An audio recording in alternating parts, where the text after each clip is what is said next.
Can you give me a hug, please? Those 7 words, whispered by a trembling stranger on a cold autumn afternoon, would shatter everything Ethan Miller thought he knew about grief, loneliness, and the courage it takes to let someone in. What seemed like a simple request from a desperate young woman named Lila Hart became the beginning of something neither of them expected, a collision of 2 broken lives that would either destroy them both or prove that family isn't always about blood. It's about who stays when the world tells them to run. Stay with me until the end of this story. Hit that like button and comment what city you're watching from so I can see how far this journey reaches. The autumn air carried that particular kind of chill that settles deep into your bones. Not quite winter, but cold enough to make you remember every loss you've ever carried. Ethan Miller sat alone on a weathered wooden bench outside Rosie's Cafe, a small corner establishment that had somehow survived 3 recessions and the death of downtown shopping. His hands wrapped around a paper coffee cup that had long since gone lukewarm, but he held it anyway, needing something to anchor him to the present moment. 42 years old, and this was what passed for peace in his life now. 20 minutes of silence on a Saturday afternoon while his 7-year-old daughter Maya visited with his sister Jennifer inside the cafe, their laughter occasionally drifting through the glass windows like music from another world. A world where joy came easily. A world he used to inhabit before Sarah died. 3 years. 3 years, 2 months, and 16 days since the aneurysm had stolen his wife in the middle of an ordinary Tuesday. She'd been loading the dishwasher, Maya had been watching cartoons, Ethan had been upstairs folding laundry, and then Sarah was just gone.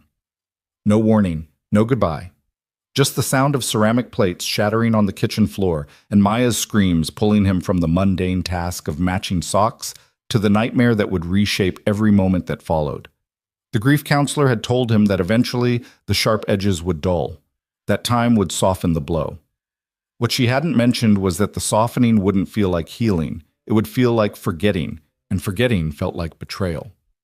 So Ethan lived in this strange in-between space, functional enough to parent his daughter, broken enough that moments like these, 20 minutes on a bench pretending to be a normal person, felt like climbing Everest. He watched the street with unfocused eyes. October had painted the world in shades of amber and rust. Leaves skittered across the sidewalk in small tornadoes, chasing each other into gutters and doorways. A young couple walked past, hands intertwined, laughing about something on her phone. An elderly man shuffled by with a newspaper tucked under his arm, probably heading to the same bench in the park he'd claimed for the last 30 years.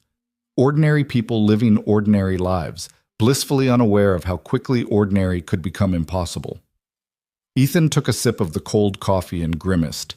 He should go inside, get a fresh cup, join his daughter and sister in whatever animated conversation was making Maya's eyes light up through the window. But moving required energy he didn't have, and the silence out here felt safer than the effort of pretending everything was fine. That's when he noticed her. At first, she was just a figure at the edge of his peripheral vision. A young woman standing near the crosswalk, not quite crossing, not quite staying. Something about her stillness caught his attention. In a world of constant motion, she stood frozen, staring at nothing in particular. Or everything. It was hard to tell. She looked to be in her mid-20s, though there was something about her that made age difficult to pin down. Her dark hair was pulled back in a loose ponytail, revealing a face that might have been beautiful if it weren't so hollowed out by whatever weight she carried. She wore a faded blue jacket that had seen better years, jeans with a frayed hem, and sneakers that had been white once upon a time. But it was her posture that struck him most, the way she held herself like someone trying to take up as little space as possible in the world. Shoulders curved inward, arms wrapped around her torso. A person trying to disappear in plain sight. Ethan looked away, feeling like an intruder on a private moment of despair. Whatever she was going through, it wasn't his business. He had enough wreckage of his own to manage without taking on a stranger's pain. That's what he told himself, anyway, as he stared down into his coffee cup and tried to find the energy to stand up and walk the 15 feet back into the cafe. But then she moved. Not toward the crosswalk or away from it, toward him. His heart did an uncomfortable lurch in his chest. Not fear exactly, but that acute awareness that comes when your solitude is about to be interrupted. He kept his eyes on his coffee, hoping she was walking past him, not to him. The universe, he'd learned, rarely granted such mercies. Her footsteps stopped directly in front of his bench. Ethan looked up slowly, and what he saw made him forget the rehearsed expressions of polite dismissal he'd been preparing. Up close, her eyes told the story her posture had only hinted at. They were dark brown, almost black, and filled with a kind of desperate exhaustion that he recognized because he'd seen it in his own mirror on the worst days. These were the eyes of someone who had been drowning for so long they'd forgotten what breathing felt like. She opened her mouth, closed it, opened it again. Her hands were trembling, he noticed, fingers knotted together so tightly her knuckles had gone white. "I'm sorry," she said, her voice barely above a whisper. This is so strange. I know I shouldn't. I'm sorry." She turned to walk away before she'd even finished apologizing. "Wait," Ethan heard himself say, surprising them both. She stopped, her back still to him, shoulders hunched even further inward as if bracing for rejection or ridicule or whatever response she'd anticipated and decided she couldn't bear. "It's okay," he continued, his voice gentler than he'd heard it in months. "Whatever it is, it's okay." She turned back slowly, and the look on her face, hope and terror warring for dominance, made something crack open in his chest. A feeling he'd thought Sarah had taken with her. Empathy. The kind that doesn't calculate cost or convenience but just responds to another human being in pain. "Can you—" she started, then stopped, squeezing her eyes shut like she was gathering courage for a battle. "Can you give me a hug, please?" The words hung in the air between them like fragile glass ornaments, liable to shatter at the slightest breath. For a moment, Ethan couldn't process what he'd heard. Of all the things he'd expected, a request for money, for directions, for the time, this simple, devastating question hadn't even been on the list. Her eyes were still closed, tears leaking from the corners and trailing down her cheeks. She'd asked, and now she was waiting for the inevitable rejection, probably already regretting the vulnerability it had taken to voice such a need. "I'm so sorry," she said again, eyes flying open as she took a step back. "That was completely inappropriate. I don't know what I was thinking. I should go. I'm sorry for bothering you." This time when she turned to leave, she moved with purpose, her humiliation propelling her away from the bench, from him, from the mortification of having revealed too much of herself to a stranger. "Wait," Ethan said again, standing up this time. His coffee cup dropped onto the bench, forgotten. "Please, wait." She stopped but didn't turn around. He could see her shoulders shaking now, the trembling that had been confined to her hands spreading through her entire body. "What's your name?" he asked. The question seemed to catch her off guard. She turned halfway, just enough that he could see her profile, the tear tracks on her face catching the afternoon light. "Lila," she said. "Lila Hart." "I'm Ethan," he said. "Ethan Miller." Introducing themselves felt absurdly formal given what she'd asked him, but it also felt necessary. A way of making this moment real, of transforming two strangers into two people who could see each other as human beings rather than categories or assumptions. "I don't think you're strange," Ethan continued, taking a small step toward her, careful not to invade her space. "I think you're someone who needs something, and you were brave enough to ask for it. That's not strange. That's just honest." Lila turned fully toward him now, her dark eyes searching his face for signs of mockery or pity. Finding neither seemed to surprise her. "When's the last time someone hugged you?" Ethan asked, the question coming from somewhere deep and instinctive, a place that understood loneliness better than he wanted to admit. Her face crumpled. 4 years, she whispered. 4 years, 7 months, and I don't know how many days. I stopped counting. The confession broke something open in both of them. Ethan felt tears prickling at the corners of his own eyes, a response to the raw honesty of her pain. 4 years without human touch. 4 years of carrying whatever burden had carved those hollows into her face, without a single person to hold her through it. He thought of Maya, who climbed into his lap a dozen times a day, who demanded bedtime hugs and morning squeezes and random afternoon cuddles. He thought of Jennifer, who always greeted him with a tight embrace, who had held him through the worst of his grief after Sarah died. He tried to imagine 4 years without any of that warmth, that basic human connection that reminded you that you weren't alone in the universe. He couldn't imagine it. The emptiness would swallow you whole.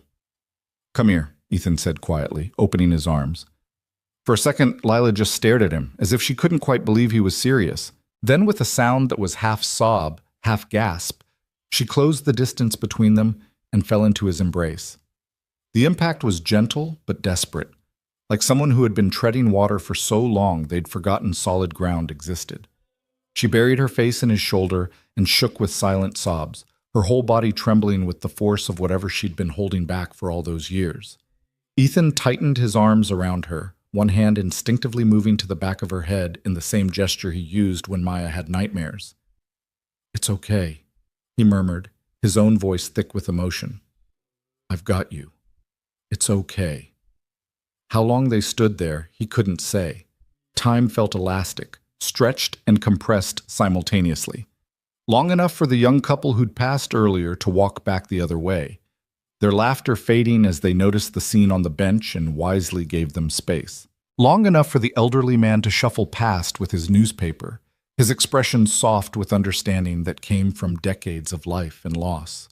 Long enough for Lila's sobs to quiet into shuddering breaths, then into the kind of stillness that follows a storm. She didn't pull away immediately when the crying stopped. Instead, she stood there in his arms, clinging to this stranger who had offered her the one thing she'd been starving for, simple, uncomplicated human kindness. When she finally stepped back, her face was blotchy and tear-stained, but there was something different in her eyes. Not happiness exactly, but a kind of relief, like someone who'd been holding their breath underwater and finally broke the surface. "Thank you," she whispered. "You have no idea." "Thank you." "Sit with me?" Ethan asked, gesturing to the bench. She hesitated, probably already feeling like she'd imposed too much, taken too much. But then she nodded and followed him to the bench, leaving a careful space between them as they sat. For a long moment, neither of them spoke. Inside the cafe, Ethan could see Maya and Jennifer at their table, Maya gesturing wildly as she told some story, Jennifer laughing and sipping her tea. His normal life continuing without him, oblivious to the extraordinary moment happening just outside the window. "I can't believe I did that," Lila said finally, her voice still rough from crying. "Just walked up to a complete stranger and asked for a hug. Who does that?" "Someone who needed it," Ethan said simply. "Someone who was brave enough to ask." "Or desperate enough," she said, a bitter edge creeping into her voice. "Desperation looks a lot like bravery sometimes." "Maybe," Ethan conceded. "Or maybe they're the same thing. Maybe all bravery is just desperation pointed in a useful direction."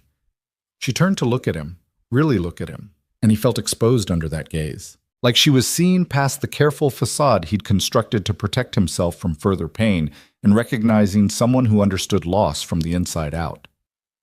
"Why did you say yes?" she asked. "Most people would have thought I was crazy, or dangerous, or running some kind of scam." Ethan thought about it, trying to find words for the instinct that had overridden his usual caution. "Because I recognize something in your eyes," he said finally, "something I see in my own mirror on bad days. The look of someone who's been drowning for so long they're not even sure they want to be saved anymore. But they're still here, still trying, still asking. That's not crazy. That's the opposite of crazy." Lila's eyes filled with fresh tears, but she blinked them back, her jaw set with determination not to fall apart again. "You're going through something too," she said. It wasn't a question. "Yeah," Ethan admitted. "My wife died 3 years ago. Brain aneurysm, no warning. One minute she was there loading the dishwasher and humming along to the radio. The next minute, he trailed off, unable to finish the sentence even now. "I'm so sorry," Lila said, and the way she said it, with full understanding rather than empty platitude, made it bearable. "How about you?" he asked gently. "What brought you to that crosswalk today? What made you desperate enough to ask a stranger for what you needed?" She looked away, her fingers twisting in her lap, and he saw her wrestling with how much to reveal, how much trust to extend. The silence stretched between them, not uncomfortable, just weighted with the decision she was making. "Car accident," she said finally. 4 years and 7 months ago. Drunk driver ran a red light. My boyfriend at the time, he was driving. He walked away with a broken arm. I wasn't so lucky. She paused, and Ethan waited, letting her find her way through the story at her own pace. Shattered pelvis, broken back, traumatic brain injury. The doctor said I was lucky to survive, lucky to walk again. Lucky. She laughed, but there was no humor in it. Funny how lucky can feel like a curse when you're the one living with the aftermath. The medical bills, Ethan guessed? Astronomical, Lila confirmed. Even with insurance, which was terrible to begin with. Physical therapy, surgeries, medications, specialist appointments, it never stops. I had to drop out of college. I was in my senior year, studying to be a teacher. Couldn't afford it anymore. Couldn't handle the cognitive load with the brain injury. My parents... She stopped, pain flashing across her face. They helped at first, but my dad had his own business, and it was struggling. My mom was dealing with her own health issues. Eventually, the money ran out. The patients ran out. Everything ran out. Ethan felt anger rising in his chest, the kind of righteous fury that comes from hearing about someone being abandoned when they needed help most. But he kept his voice calm, neutral, letting her continue. They told me I needed to be more independent, that I was bringing everyone down with my problems, that if I just tried harder, thought more positively, I could overcome all of it. Her hands had formed fists in her lap. As if positive thinking could magic away nerve damage and chronic pain and medical debt that would take 3 lifetimes to pay off. Jesus, Ethan breathed. And Derek, my boyfriend, he stuck around for about 6 months after the accident. But I wasn't the same person anymore. I couldn't do the things we used to do. Couldn't go hiking or dancing or any of the adventures he loved. The pain, the fatigue, the cognitive issues. I became a burden instead of a partner. He tried to hide it, but I could see it in his eyes. The resentment, the impatience, the way he looked at me like I'd broken some kind of promise to stay whole and healthy and fun. She took a shuddering breath, and Ethan noticed she was massaging her left hip unconsciously, a gesture that spoke to chronic pain so constant she probably didn't even realize she was doing it. He left eventually, told me I needed to focus on my recovery and he didn't want to be a distraction, which was a nice way of saying he didn't sign up to date someone broken. The bitterness in her voice could have cut glass. My friends drifted away too. Couldn't handle how I'd changed. Couldn't deal with canceling plans at the last minute when my pain was too bad. Eventually they stopped inviting me to things, stopped calling, stopped checking in. So you've been alone, Ethan said quietly.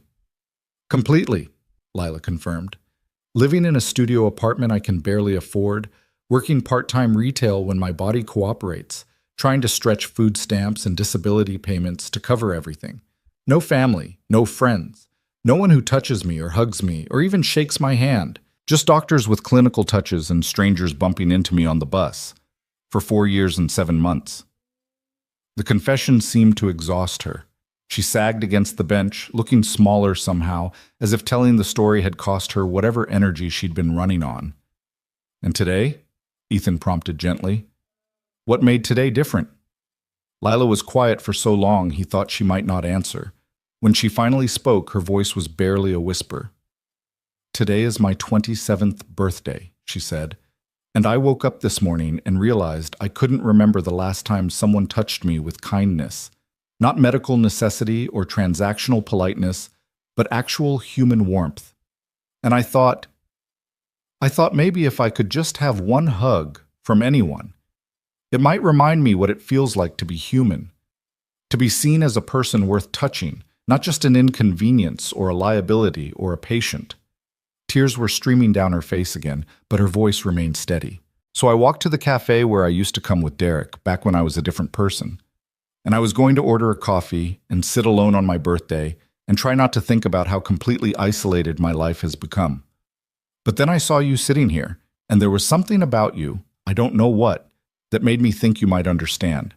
That you might not judge me or laugh at me or call me crazy. She turned to look at him, her eyes red-rimmed but clear.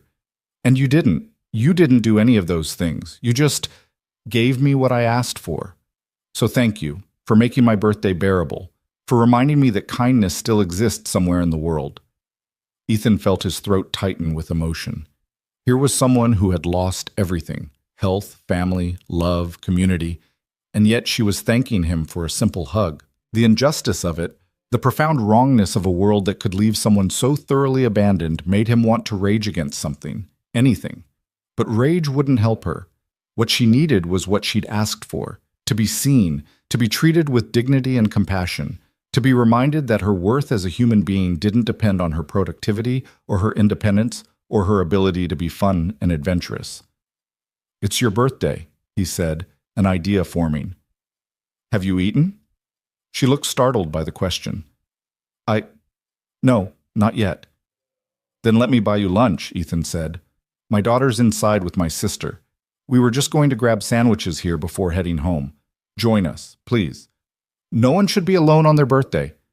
Lila's eyes widened. "I couldn't possibly—" "You could," Ethan interrupted gently. "And you should, unless you don't want to, which is absolutely fine. But if the only thing stopping you is feeling like you're imposing, then I'm telling you right now you're not. You'd actually be doing me a favor." "How would I be doing you a favor?" she asked, skepticism and hope warring in her expression. "Because," Ethan said honestly, "I've been sitting in my grief for 3 years, going through the motions of living without actually connecting to anything or anyone outside my daughter. And you just reminded me what it means to really see someone else's pain and respond to it. That's a gift. So let me say thank you by buying you a birthday lunch." Before Lila could respond, the cafe door swung open and a small tornado of energy burst out onto the sidewalk. "Daddy!" Maya called out, her dark curls bouncing as she ran toward the bench. "Aunt Jenny says we have to order now or they're going to run out of the good cookies, and I need you to come inside right now because this is a cookie emergency." She skidded to a stop in front of them, only now noticing Lila. Maya's eyes, the same warm brown as Sarah's had been, took in the stranger with frank curiosity. "Who are you?" Maya asked with the blunt directness of 7-year-olds everywhere. "Maya, manners," Ethan said automatically, but he was smiling. "It's okay," Lila said, and Ethan was surprised to see a small smile touch her lips, the first he'd seen from her. "I'm Lila. I was just talking with your dad." "Are you sad?" Maya asked, because of course she'd noticed the tear tracks on Lila's face. "You look sad." "Maya," Ethan said more firmly. "I was sad," Lila said, her voice soft but steady. "But your dad helped me feel a little better." "That's good," Maya said with a satisfied nod. "Daddy's good at making people feel better. When I'm sad, he gives the best hugs in the whole world. Did he give you a hug?" "He did," Lila confirmed, and something in her expression made Ethan's heart twist. "Are you coming to eat with us?" Maya asked. "Because Aunt Jenny ordered too many sandwiches and Daddy always says we shouldn't waste food." Ethan caught Jennifer's eye through the cafe window. His sister was watching the scene with interest, her expression curious but not judgmental. She raised her eyebrows at him in a silent question. He gave a small nod. "Would you like that?" Ethan asked Lila. "I promise my daughter and sister are much better company than I am." Lila looked at Maya, who was staring up at her with the kind of open, uncomplicated friendliness that only children can manage. Then she looked at Ethan, and he saw her making a choice, to risk a little more vulnerability, to accept a little more kindness, to step toward connection instead of retreating into the familiar safety of isolation. "Okay," she said quietly, "if you're sure I'm not intruding." "You're not," Ethan assured her. "Yes!" Maya cheered, grabbing Lila's hand without hesitation. "Come on, you have to meet Aunt Jenny and help me pick which cookie to get, because there are chocolate chip and oatmeal raisin, and it's the hardest decision ever." Lila let herself be pulled toward the cafe, glancing back at Ethan with an expression that was equal parts terrified and grateful. He followed behind them, picking up his abandoned coffee cup from the bench, his mind racing with the strangeness of the last 20 minutes. A woman had asked him for a hug. He'd said yes, and now she was holding his daughter's hand and walking into Rosie's cafe like she belonged there, like this was normal, like the universe hadn't just tilted on its axis in a way he didn't quite understand yet. Inside the cafe, the warmth hit him immediately, both the temperature and the atmosphere. Rosie's had been a fixture in the neighborhood for 40 years, surviving on good coffee, better sandwiches, and the kind of genuine hospitality that made people want to linger. The walls were decorated with local art, The tables mismatched in a way that felt charming rather than chaotic, and the smell of fresh bread and brewing coffee created an atmosphere that felt like coming home. Jennifer stood as they approached, her expression warm but curious. At 45, she was 3 years older than Ethan, with the same dark hair and blue eyes, but a face that hadn't been carved by quite as much tragedy. She'd been his rock since Sarah died, showing up with casseroles and patience and unconditional love for both him and Maya. "Jenny, this is Lila," Ethan said. "Lila, my sister Jennifer." "Call me Jenny," his sister said, extending her hand. "Any friend of Ethan's is welcome." Lila shook her hand, and Ethan noticed how carefully Jenny took note of Lila's tear-stained face and fragile posture without making it obvious she'd noticed. "And I'm Maya," his daughter announced, still holding Lila's other hand.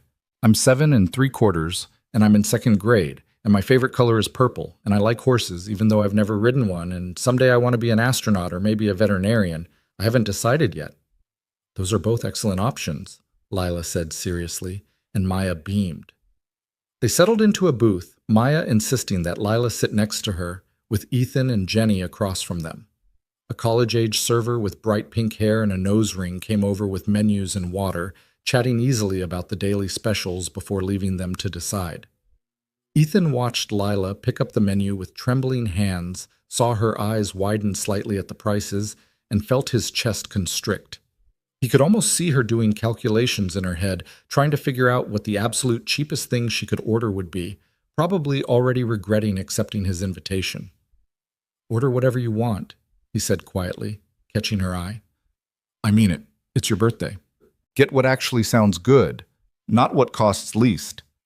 She looked like she might argue, but Maya chose that moment to lean over and start pointing out all her favorite menu items, completely oblivious to the adult dynamics playing out around her. By the time the server returned, Lila had been talked into the Turkey Club sandwich and sweet potato fries, which Maya assured her were the best fries in the universe, no exaggeration. As they waited for their food, Maya dominated the conversation with the enthusiastic energy of a child who never met a silence she couldn't fill. She told Lila about school, her best friend Sophie, her new teacher Mr. Peterson, who had a beard like a wizard, and the upcoming fall festival where she wanted to enter the pumpkin decorating contest but couldn't decide if she should paint her pumpkin or bedazzle it. "Why not both?" Lila suggested, and Maya's eyes went wide like she'd just received divine revelation. "You're a genius," Maya declared. "Maya, Daddy, can I do both? Paint and bedazzle?" "I don't see why not," Ethan said, unable to suppress his smile at his daughter's enthusiasm. "This is going to be the best pumpkin ever," Maya said with absolute conviction. "Lila, will you come see it at the festival? It's in 2 weeks and everyone brings food and there are games, and last year they had a petting zoo with baby goats and they were so cute I almost died." "Maya, Lila might be busy," Ethan started, trying to save her from feeling obligated. "I'd love to," Lila said quietly, surprising them all. If that's okay." "Of course it's okay," Maya said. "It's a public festival. Anyone can come. Right, Daddy?" "Right," Ethan confirmed, meeting Lila's eyes across the table and seeing the vulnerability there, the fear that she was overstepping, combined with the desperate hope that the invitation was genuine. The food arrived, and for a while conversation gave way to eating. Ethan noticed Lila take her first bite of the sandwich, like someone who hadn't had a good meal in longer than she wanted to admit. She closed her eyes briefly, and he saw her throat work as she swallowed, fighting back emotion over something as simple as a well-made sandwich. Jenny, perceptive as always, caught his eye and raised an eyebrow. A silent question about who this woman was and what was happening here. He gave a tiny shake of his head. "Later," he mouthed. Jenny nodded and went back to her soup, but he could feel her curiosity radiating across the table. "So Lila," Jenny said conversationally, "have you lived in the area long?" It was an innocuous question, the kind of small talk people made all the time. But Ethan saw Lila tense slightly, saw her trying to formulate an answer that wouldn't reveal too much about her circumstances. "About 4 years," Lila said. "I moved here after—" She paused, glancing at Maya. "After some changes in my life." "Do you work nearby?" Jenny asked. I work at the Riverside Pharmacy, Lila said. Part-time. Retail. Oh, I know that place, Maya chimed in. They have the really good cough drops that taste like cherries instead of medicine. Daddy always gets them there when I'm sick. We do have those, Lila confirmed, and Ethan was grateful for his daughter's ability to turn even the most mundane topics into enthusiastic conversation. The meal continued, tension gradually easing as Maya's chatter filled the spaces, and Jenny's warmth created an atmosphere of acceptance. Ethan watched Lila slowly unfold, not completely, but enough that he could see glimpses of who she might have been before the accident, before the abandonment, before 4 years of isolation had taught her to make herself as small as possible. When the server brought the check, Ethan grabbed it before anyone else could reach for it, waving away Lila's protests. It's your birthday, he said firmly. The rule is birthday people don't pay. Is that a rule? Maya asked. Because my birthday is in March, and I definitely didn't pay then, but I'm 6 and I don't have money, so maybe that doesn't count. 7, Ethan corrected automatically. You're 7 3/4, remember? Oh yeah, Maya said. I always forget now that I'm 7. Being 7 is so much more grown up than being 6. Lila laughed, actually laughed, and the sound was like light breaking through clouds. Ethan found himself smiling at her, this stranger who had walked into his afternoon and somehow made it feel less heavy than it had in months. Outside the cafe, they stood in an awkward cluster on the sidewalk, that moment where parting feels imminent, but no one quite knows how to say goodbye. Thank you, Lila said, directing it at all of them, but her eyes landing on Ethan. For the food, for the company, for everything. You have no idea how much this meant to me. Do you have to go? Maya asked, her small face scrunched with disappointment. Can't you come home with us? We're going to watch a movie and make popcorn, and Daddy always lets me stay up late on Saturdays. Maya, Ethan said gently. It's okay, Lila said, crouching down to Maya's level despite the visible effort it cost her. I would love that, but I have some things I need to do today. But thank you for asking. That was really kind. Will I see you again? Maya asked with the directness that made adult social conventions irrelevant. Lila looked up at Ethan, uncertainty written across her face. At the fall festival, Ethan heard himself say. If you still want to come, it's 2 weeks from today. 2 o'clock at Riverside Park. I'll be there, Lila said, standing back up slowly, one hand going to her hip again in that unconscious gesture of pain. I promise. They exchanged phone numbers, Lila's hands shaking as she typed Ethan's contact information into a phone that had clearly seen better days. When she walked away down the sidewalk, moving with a slight limp that hadn't been as noticeable before, Maya waved until Lila was out of sight. I like her, Maya announced. She's sad like you sometimes are, Daddy, but nice. Can she be our friend? I hope so, sweetheart, Ethan said quietly, watching Lila's figure disappear around the corner. I really hope so.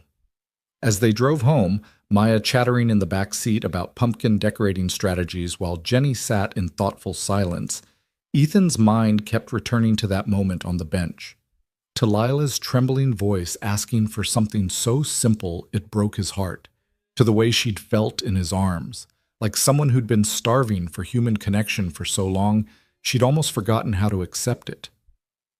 He thought about her birthday, 27 years old and completely alone. He thought about Sarah, who'd had family and friends surrounding her in her final moments, who'd never had to wonder if anyone cared whether she lived or died. He thought about his own isolation since her death, the way grief had taught him to push people away, to keep himself carefully separate from anything that might hurt. And he thought about how, for 20 minutes on a bench outside Rosie's cafe, 2 broken people had found each other in the wreckage and offered each other the simple grace of being seen. He didn't know what would come next. Didn't know if Lila would actually show up at the festival or if fear would convince her to protect herself by disappearing. Didn't know if this was the beginning of something or just a single moment of connection in an otherwise isolated life. But he knew that when she'd asked him for a hug, something inside him had responded. Something he'd thought had died with Sarah. The ability to look at another person's pain and choose to step toward it instead of away. The capacity for compassion that didn't calculate cost or convenience. Maybe, he thought as Jenny quizzed Maya about her homework for the week, Maybe that was enough for now. Maybe all any of them could do was take one small step toward each other and hope it led somewhere that felt like home. His phone buzzed in his pocket. He glanced at it at a red light. "Thank you for today, for treating me like a person, for giving me the best birthday I've had in years, for reminding me that kindness still exists." Lila Ethan felt his throat tighten with emotion. He typed back quickly, "Thank you for being brave enough to ask for what you needed. See you at the festival." The light turned green. He drove toward home, toward the rest of his Saturday, toward all the ordinary moments that made up a life. But something had shifted. Some small crack had appeared in the careful walls he'd built around his heart. And through that crack, unexpectedly, improbably, light was beginning to seep in. The 2 weeks between that Saturday afternoon and the fall festival felt both endless and impossibly brief. Ethan found himself checking his phone more than he wanted to admit, watching for messages from Lila that came sporadically. Brief updates about her day, a photo of the sunset from her apartment window, a question about what kind of glitter would work best for pumpkin bedazzling. Each message was tentative, as if she was testing whether he'd really meant the invitation or if she'd imagined the kindness. He always wrote back, sometimes with practical answers, sometimes with questions about her life, sometimes just with encouragement to keep going through what he was beginning to understand were very difficult days. He learned that her chronic pain was worse in the mornings, that she loved old movies but rarely had the energy to watch them, that she'd once dreamed of teaching elementary school and still sometimes saw children's books at thrift stores and had to walk away before the grief of what she'd lost could swallow her whole. Maya asked about Lila every single day. "Is it festival time yet? When is Lila coming? Do you think she likes horses? Should we bring extra popcorn in case she's hungry?" The questions tumbled out with the relentless optimism of childhood, undimmed by adult concerns about whether Lila would actually show up or whether this fragile connection would survive contact with reality. Jenny had cornered Ethan 3 days after their lunch at Rosie's, showing up at his house with a bottle of wine and a look that said she wasn't leaving until he explained. "So," she'd said, pouring them both generous glasses and settling onto his couch like she owned it. Who was she really? The woman at the cafe? And don't give me some sanitized version. I saw her face, Ethan. I saw yours too. He told her everything. About Lila's request for a hug, about the 4 years of isolation, about the accident and the abandonment, and the loneliness so profound it had driven her to approach a stranger on the street. Jenny had listened without interrupting, her expression shifting from curiosity to concern to something that looked like fierce protectiveness. "You like her," Jenny had said when he finished. It wasn't a question. "I barely know her," Ethan had protested. "That's not what I asked." Jenny had fixed him with the same look she'd used when they were kids, and she'd caught him in a lie. "You like her. And you're terrified because liking someone means opening yourself up to loss again." "Jenny, I'm not saying it's a bad thing," his sister had interrupted gently. "I'm saying it's a human thing. Sarah's been gone for 3 years, Ethan. At some point, you have to decide if you're going to keep living or just going through the motions until Maya grows up and you can stop pretending." The words had stung because they were true. He had been going through motions. Wake up, make breakfast, take Maya to school, go to work at the accounting firm where numbers provided safe distance from feeling anything real, pick Maya up, make dinner, help with homework, bedtime routines, collapse into bed, and do it all again. A loop of survival that kept him functional but not alive. "What if I hurt her?" he'd asked quietly. "What if I'm not ready and I make her hope for something I can't give? She's been through enough, Jenny. She doesn't need me adding to her pain." "What if she helps you heal?" Jenny had countered. "What if you help each other? Life doesn't come with guarantees, little brother. You can protect yourself from getting hurt by never letting anyone in, but that's not protection. That's just a slower way of dying." Now, standing in Riverside Park on a crisp October afternoon with Maya bouncing beside him and the smell of kettle corn and cider donuts filling the air, Ethan scanned the crowd for a face he'd only seen once but somehow couldn't forget. The festival was in full swing, families clustered around game booths, children running with face paint and balloons, a local band playing bluegrass on a makeshift stage near the pond. "Do you see her?" Maya asked, standing on her tiptoes like the extra 2 inches would help her spot Lila in the sea of people. What if she doesn't come? What if something happened? She'll come, Ethan said with more confidence than he felt. She promised. But as 15 minutes became 30 and 30 stretched toward 45, doubt began creeping in. Maybe Lila had woken up this morning and decided that connecting with them was too risky, too complicated, too likely to end in disappointment. Maybe her pain was too bad today. Maybe she'd convinced herself that she'd imagined the warmth of their lunch, that she was better off staying in the familiar territory of isolation where expectations couldn't hurt her. There, Maya suddenly shrieked, pointing toward the park entrance. Daddy, there she is! Ethan followed his daughter's finger and felt his chest tighten.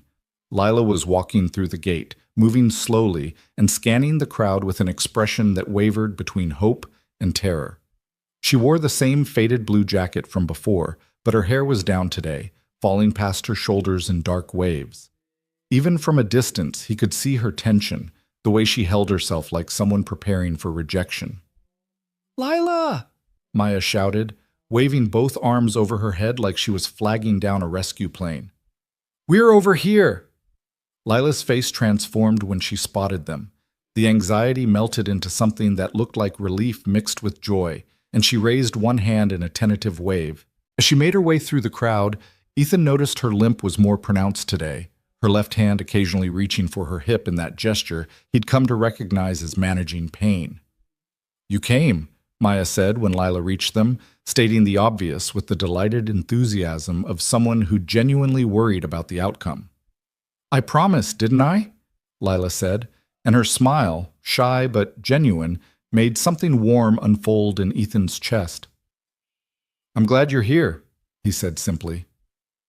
Me too, Lila replied, and the way she said it made him think she was surprised by her own truthfulness. The afternoon unfolded with the easy chaos of a small-town festival. Maya dragged them from booth to booth, insisting they try the ring toss. Ethan failed spectacularly. Lila surprised them both by winning a small stuffed bear, which she immediately gave to Maya. The duck pond, Maya picked number 17 and won a whistle she immediately began testing despite Ethan's protest. And the face painting booth where Maya emerged as a purple butterfly with glitter that would definitely end up all over his house for the next 6 months. Through it all, Lila seemed to slowly relax. Not completely. There was still a watchfulness to her, an awareness that this happiness was fragile and could shatter at any moment, but enough that Ethan caught glimpses of who she must have been before life had taught her that joy was temporary and pain was constant. Your turn, Maya announced when they reached the pumpkin decorating contest area, which had been set up under a large tent with rows of tables covered in paint, glitter, stickers, and every craft supply imaginable. Maya's pumpkin sat on their designated table space, a medium-sized beauty she'd selected with the gravity of someone choosing a gemstone. For the next hour, they helped her execute her vision of a purple and silver glitter explosion with hand-painted swirls and stick-on rhinestones that caught the light like tiny stars. This is amazing, Lila said, carefully applying glue to another section while Maya pressed glitter into place with intense concentration. I don't think I've ever seen a more glamorous pumpkin. It's going to win first place for sure, Maya declared with the absolute confidence of childhood. Everyone else's pumpkins are going to be so jealous. I don't think pumpkins can feel jealousy, sweetheart, Ethan said, dabbing paint on Maya's nose and making her giggle. These pumpkins can, Maya insisted. Look at them. They know mine is the best. At some point during the decorating frenzy, Lila had ended up with purple paint on her cheek and silver glitter in her hair, looking more alive than Ethan had seen her. She was laughing at something Maya said, her whole face lit up with genuine amusement, and he had to look away from the brightness of it before the wanting became too obvious. I need to wash my hands, Maya announced, examining her glitter-covered fingers with satisfaction. They have bathrooms by the food trucks, right, Daddy? Right over there, Ethan confirmed, pointing. Can you go by yourself, or do you need me to come? Maya gave him a look of profound 7-year-old exasperation. I'm not a baby. I can go to the bathroom by myself. I'll be right back. Guard my pumpkin. She scampered off before he could insist on accompanying her, leaving Ethan and Lila alone for the first time since the cafe. An awkward silence descended, filled with the ambient noise of the festival, but somehow feeling separate from it. She's wonderful, Lila said finally, watching Maya's retreating figure with an expression Ethan couldn't quite read. You're doing an amazing job with her. Most days I feel like I'm just barely keeping my head above water, Ethan admitted. But she makes it easier, gives me a reason to get up and keep going even when everything feels impossible. She talks about her mom sometimes, Lila said carefully. Sarah, Maya told me while we were picking out glitter that her mommy is in heaven and can see her from there. She said it so matter-of-factly, like it was just another piece of information about her life. Ethan felt the familiar ache in his chest, the one that never quite went away when Sarah came up in conversation. She was 3 when Sarah died. Old enough to remember, but young enough that the memories are already fading. Sometimes she asks me questions. What did Mom's voice sound like? Did Mom like butterflies? Would Mom be proud of her spelling test score? And I try to keep Sarah alive for her, to make sure she knows her mother loved her. But there's this fear that someday Maya's memories will just be my stories, not her own experiences. That must be terrifying, Lila said softly. It is, Ethan agreed. But Jenny, my sister, she reminds me that stories matter. That even if Maya's direct memories fade, she'll carry Sarah with her through the stories we tell, the values Sarah held, the love that shaped her first 3 years. I have to believe that's enough. They were quiet for a moment, both watching the activity around them. Parents helping children, couples walking hand in hand, the band transitioning into a cover of an old folk song that drifted across the park. Can I ask you something? Lila said, her voice hesitant. And you can tell me if it's too personal or if I'm overstepping. Ask, Ethan said. Why did you say yes? She asked, not quite meeting his eyes. That day at the cafe, when I asked for a hug. Most people would have thought I was dangerous or crazy or running a scam, but you didn't even hesitate. Why? Ethan thought about it, trying to find words for something he'd acted on more from instinct than conscious decision. I saw myself in you, he said finally. Not the specific circumstances.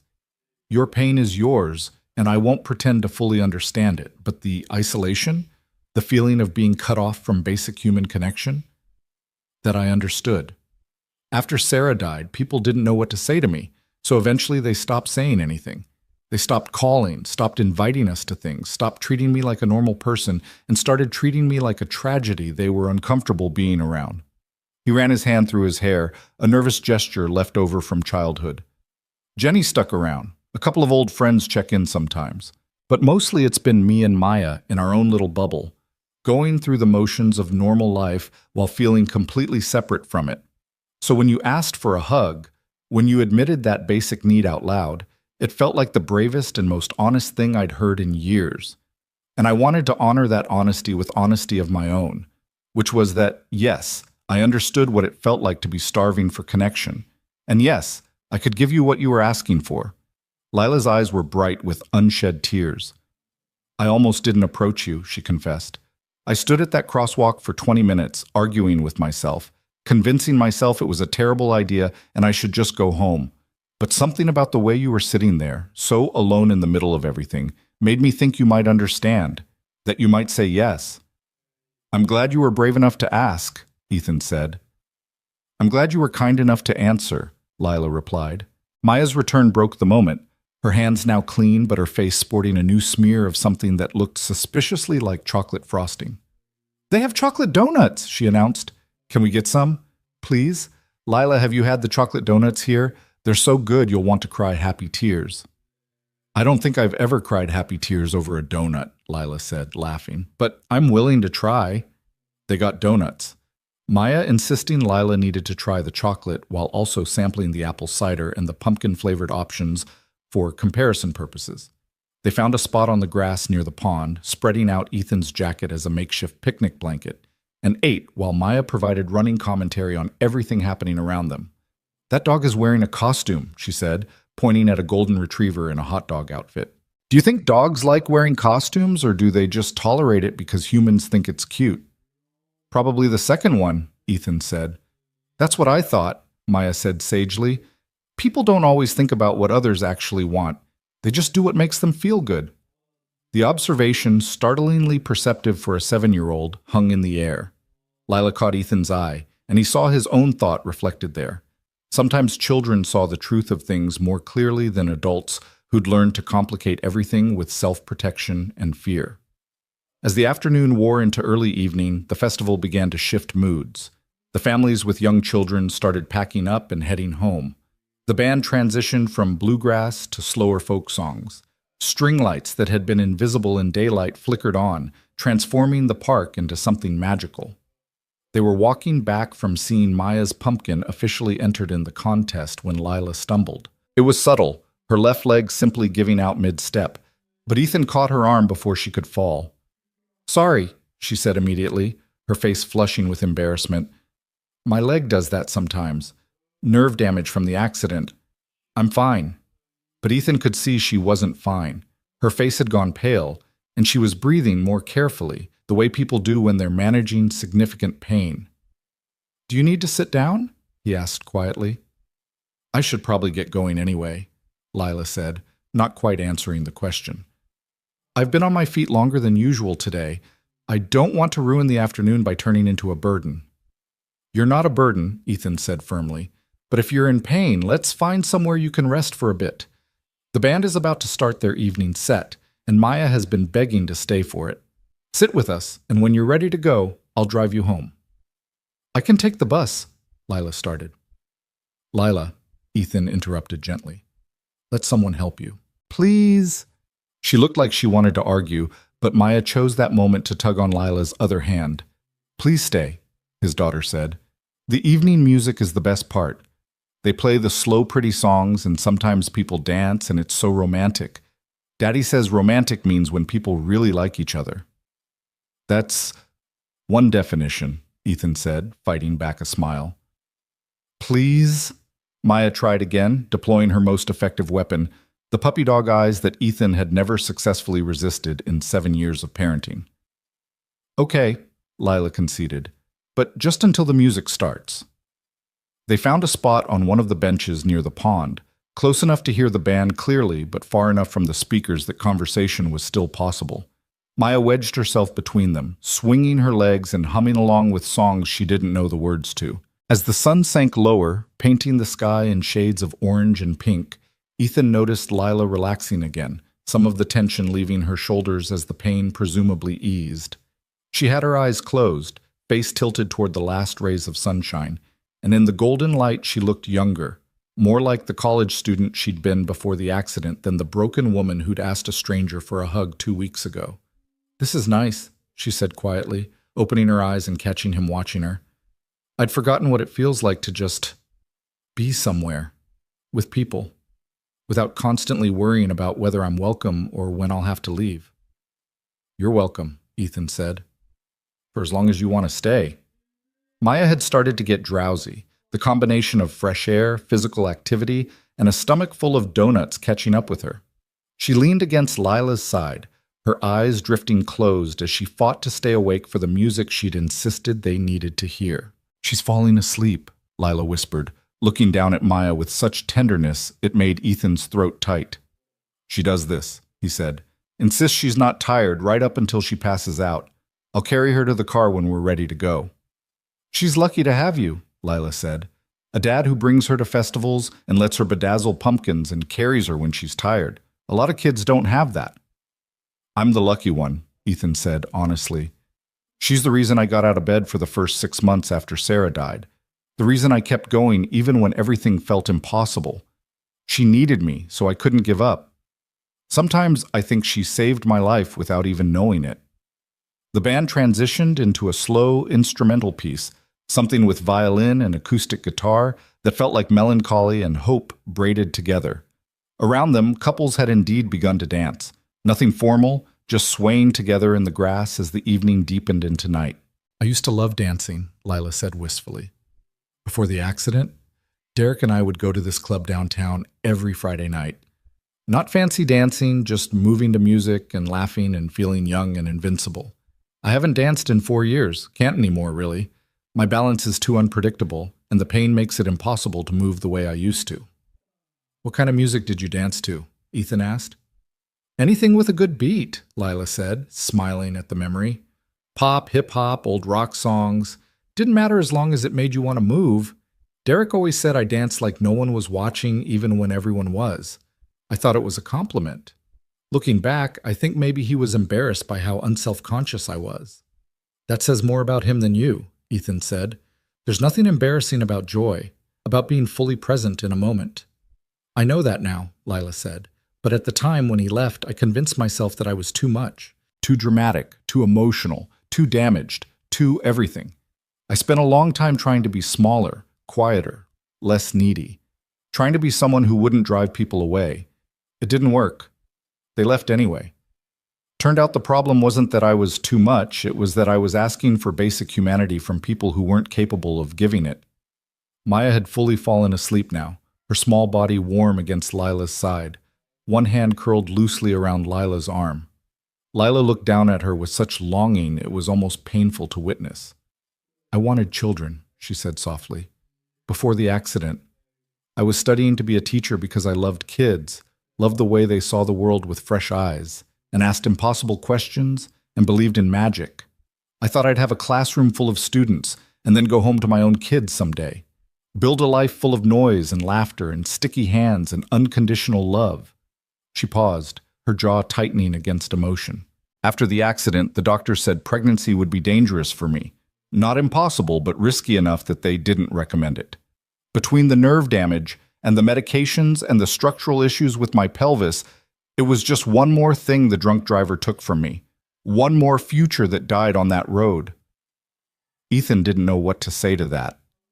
There were no words that could make it better, no platitude that could ease the weight of dreams destroyed by someone else's reckless choice. So he just reached over and took her hand, lacing his fingers through hers in a gesture of solidarity and shared grief for all the futures that should have been. She squeezed his hand gratefully, tears sliding silently down her cheeks as the music swelled and the darkness settled around them like a blanket. They sat like that for a long time. Lila holding Maya, Ethan holding Lila's hand, all three of them connected in this moment of quiet understanding. Around them, the festival continued. People laughed and danced and lived their lives. But in their small circle of three, time felt suspended, holding space for the grief and hope and tentative connection none of them had been looking for, but all of them desperately needed. When the band finally took a break, Maya stirred and blinked sleepily up at them. "Did I miss the music?" she asked, disoriented. "You heard some of it," Ethan said, "but then you decided a nap was more important." "I wasn't napping," Maya protested, yawning. "I was resting my eyes." "Of course," Ethan said seriously. "My mistake." "We should probably head home," he added, glancing at Lila.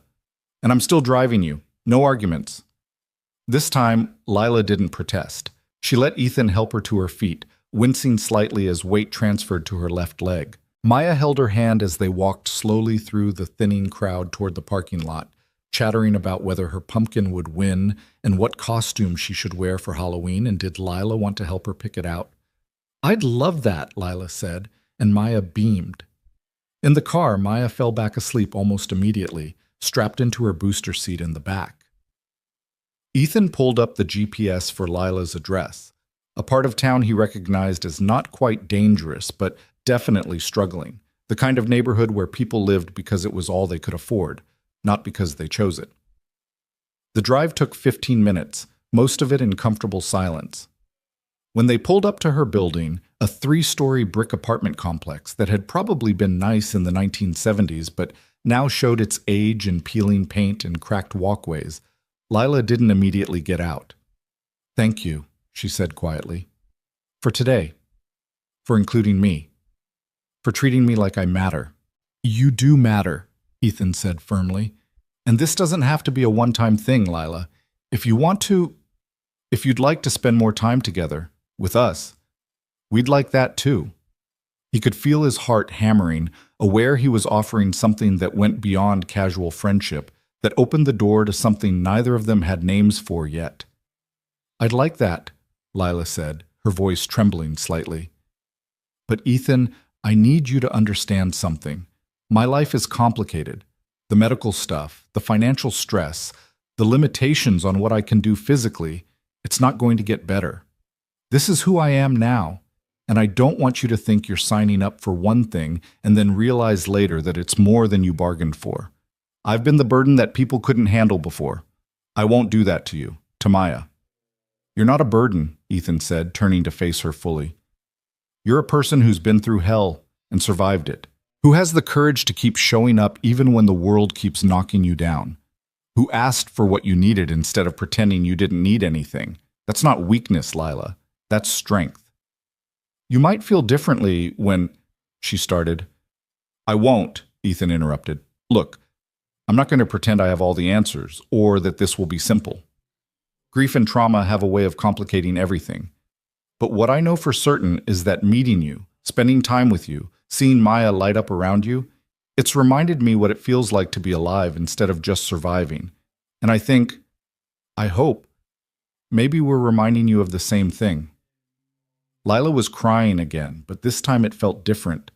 Not the desperate sobs of that first afternoon, but something softer, like ice beginning to thaw. What if I hurt you? She whispered. What if I'm not strong enough or good enough, or what if you are? Ethan countered gently. What if we stop asking, what if, about all the ways this could go wrong, and start asking, what if, about the ways it could go right? She laughed through her tears, shaking her head. You make it sound so simple. It's not simple, Ethan admitted, but maybe it doesn't have to be as complicated as fear wants to make it. They sat there in the car, the engine ticking as it cooled, Maya sleeping peacefully in the back seat, and something shifted between them. An acknowledgement of possibility. A tentative agreement to stop protecting themselves quite so fiercely and see what happened when two broken people decided to be broken together instead of alone. Okay, Lila said finally. Let's try. Whatever this is, let's try. Yeah? Ethan asked, hope blooming warm in his chest. Yeah, Lila confirmed, smiling through her tears. He walked her to her apartment door, waited while she unlocked it, and said goodnight with a promise to text her in the morning. As he drove home with Maya still sleeping in the back, Ethan felt something he hadn't experienced in 3 years. Something that felt dangerously close to happiness. The weeks that followed the festival felt like watching something fragile and beautiful grow and fast forward. Lila became a regular presence in their lives, woven into the fabric of their daily routines in ways that felt both surprising and inevitable. She came over for dinner on Wednesday nights, her contributions always modest. A loaf of bread from the day-old rack, a bag of apples she'd gotten on sale, but offered with such careful dignity that Ethan learned to accept them graciously rather than protest that she didn't need to bring anything. Maya adored her with the uncomplicated intensity of childhood. She would run to the door when Lila arrived, talking before Lila had even crossed the threshold about her day at school. A funny thing Sophie said at lunch. A new book Mr. Peterson was reading to the class. Lila listened to every word like Maya was recounting the most fascinating story ever told, asking follow-up questions and remembering details from previous conversations in a way that made Maya feel truly seen. Lila remembers everything, Maya had told Ethan one night after Lila left. Not like when grown-ups pretend to listen, but they're really thinking about other stuff. She actually remembers that I said the butterscotch pudding at lunch was gross, and today she asked if they served it again, and I said yes, and she made the same yucky face I did. She gets it, Daddy. She gets me. Ethan understood what his daughter meant, because he felt it too. Lila had a way of being present that was becoming increasingly rare in a world of constant distraction. When you talked to her, she looked at you, actually looked, like your words mattered, and she wanted to understand not just what you were saying, but what you meant underneath the words. They fell into patterns. Friday nights became movie nights. The three of them piled on Ethan's couch with popcorn and whatever animated film Maya had selected. Lila would sit on one end, Maya in the middle, and Ethan on the other end, and somewhere during the movie, Maya would shift until she was half on Lila's lap, half on Ethan's, creating a bridge between them that felt symbolic of something neither adult was quite ready to name yet. Saturday mornings, if Lila wasn't working, she'd come over and help Maya with art projects. They'd spread newspapers across the kitchen table and pull out paints and markers and whatever craft supplies Ethan had accumulated through years of birthday parties and school events. Lila had a creative streak that Maya brought out, Together they'd made a mobile of painted leaves, a collage of magazine cutouts forming a dragon, a series of watercolor paintings that Maya insisted needed to be hung in the hallway like a real art gallery. On the Saturdays when Lila did have to work, Maya would count the hours until she got off, already planning what they'd do together the next day. Ethan would catch his daughter staring out the window around the time Lila usually arrived, her face falling with disappointment before brightening again as she remembered tomorrow was coming. "I think Maya might love her more than she loves me," Ethan had joked to Jenny during one of their regular phone calls. "Kids know who's safe," Jenny had replied, her voice knowing. "Maya lost her mother. She's found someone who makes her feel secure and cared for and special. That's not replacing Sarah, Ethan. That's Maya healing. You both are." The words had settled something in Ethan's chest, permission he hadn't realized he needed, because he was healing too, in ways that felt both wonderful and terrifying. Lila's presence in his life had begun to fill spaces he'd convinced himself would stay empty forever. The house felt less like a museum to Sarah's memory, and more like a home where life was happening again. He caught himself laughing more, not the polite laughter of social obligation, but genuine amusement that bubbled up spontaneously. He learned Lila's tells, the small signs that indicated how she was feeling on any given day. If she moved slowly in the mornings, her left hand pressing into her hip, it meant the pain was bad and she'd probably need to sit more than usual. If she was quiet and withdrawn, staring at nothing with unfocused eyes, it meant the cognitive effects of her brain injury were worse, the fog that made thinking feel like wading through mud, that stole words from her mouth mid-sentence and left her frustrated and embarrassed. On those hard days, Ethan learned not to push for conversation or activity. He'd set up the couch with pillows and blankets, put on one of the old movies Lila loved, and let her just exist without pressure to be anything other than what she was in that moment. Maya, with the intuitive empathy of children, would curl up next to Lila and stay quiet, offering her presence as comfort without demanding anything in return. "You don't have to do this," Lila had said one particularly difficult Saturday when her pain had been so bad she'd shown up at his door in tears, apologizing for ruining their plans. "You and Maya shouldn't have to rearrange your life around my medical disasters." "We're not rearranging anything," Ethan had told her, guiding her to the couch and helping her settle into a position that minimized the pain. "We're just being with someone we care about who's having a hard day. That's what people do for each other." "Not in my experience," Lila had said bitterly. "Then your experience has been with the wrong people," Ethan had replied simply. It was during these quiet moments, when Lila's defenses were lowered by pain or exhaustion, that Ethan saw glimpses of the depth of trauma she carried. Not just the physical injuries, but the psychological wounds left by everyone who'd abandoned her when she stopped being convenient. The way she apologized constantly for things that didn't require apology.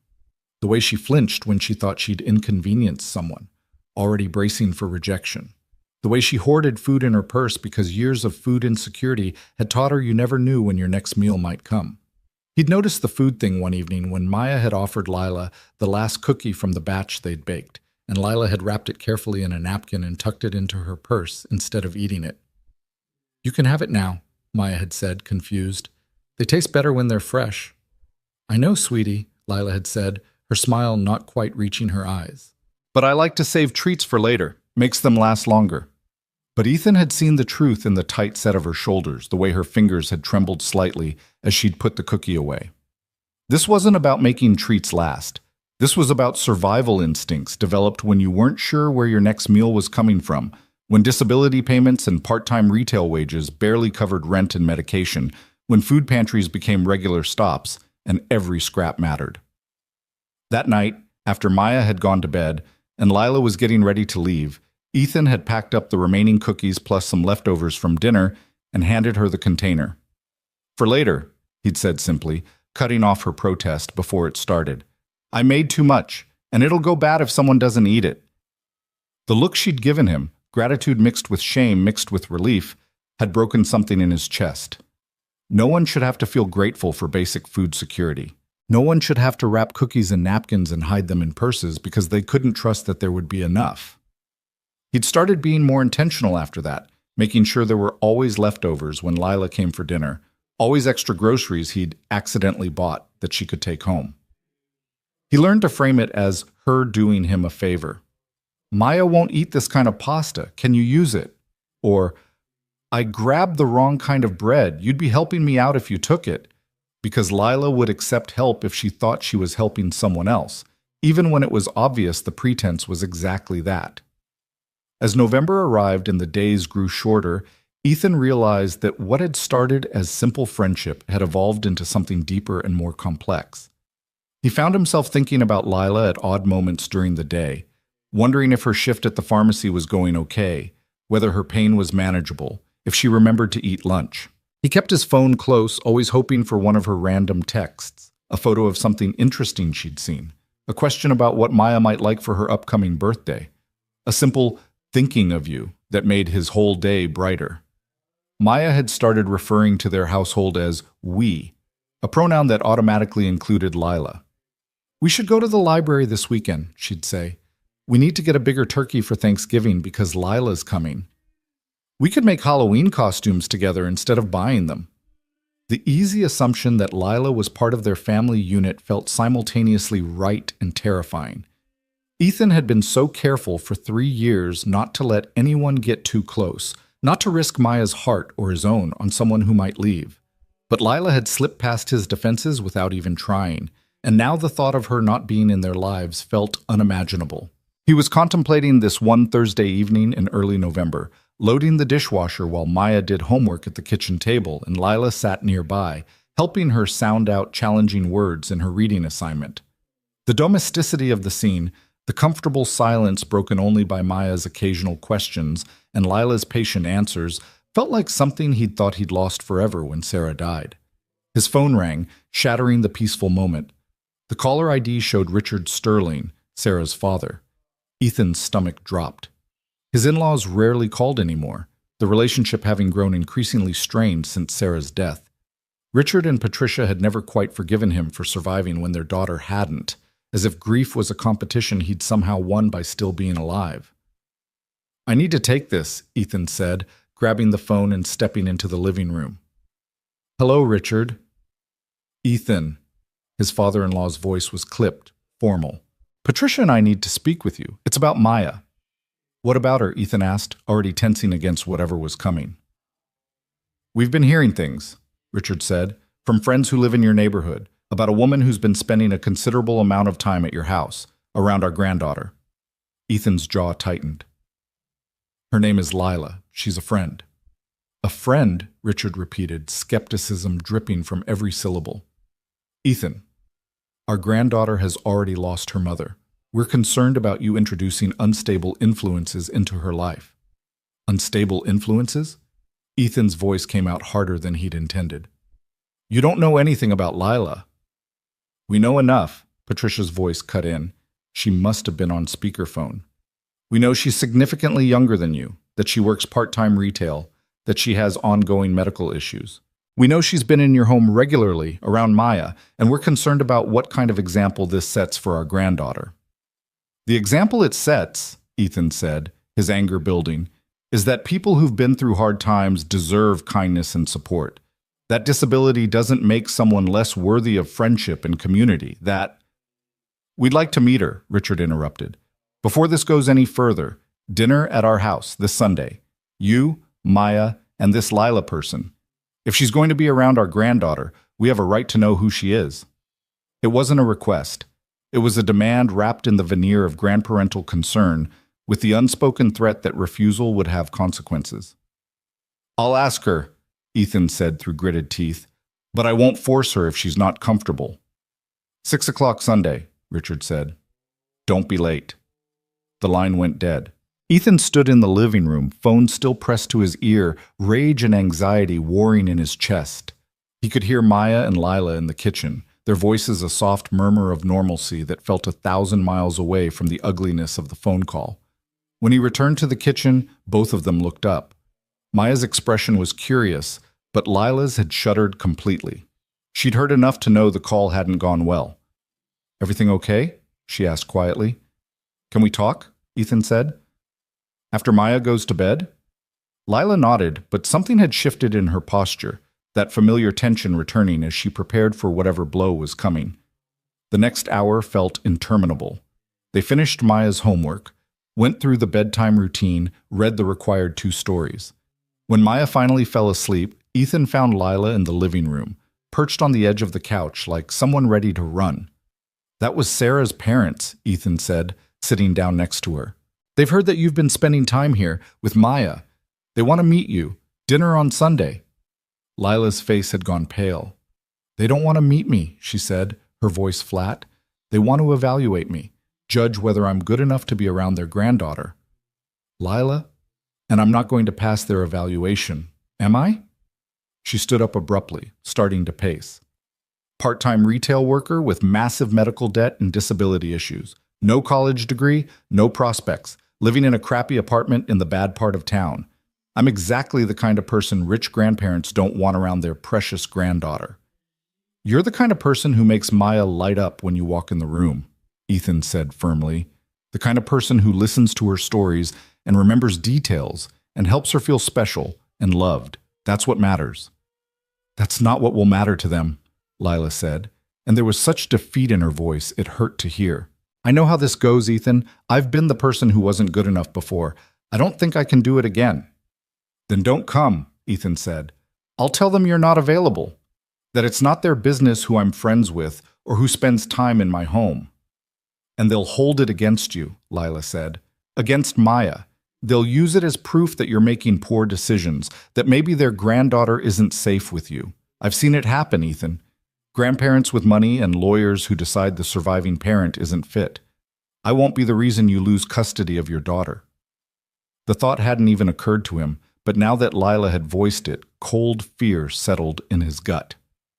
Richard and Patricia had never explicitly threatened legal action, but they'd made their disapproval of his parenting clear enough. Adding fuel to that fire by refusing their request could have consequences he couldn't afford. "So we go," Ethan said. "We have dinner. We show them that you are a good person who cares about Maya, and then they back off." "You really believe it will be that simple?" Lila asked, her expression skeptical. "No," Ethan admitted, "but I believe you're strong enough to handle whatever they throw at you, and I'll be right there beside you." Lila looked at him for a long moment, fear and determination warring in her expression. Finally, she nodded. "Okay, Sunday dinner. But Ethan, if this goes badly, if I say or do something that makes things worse for you and Maya, I need you to promise me you'll put distance between us.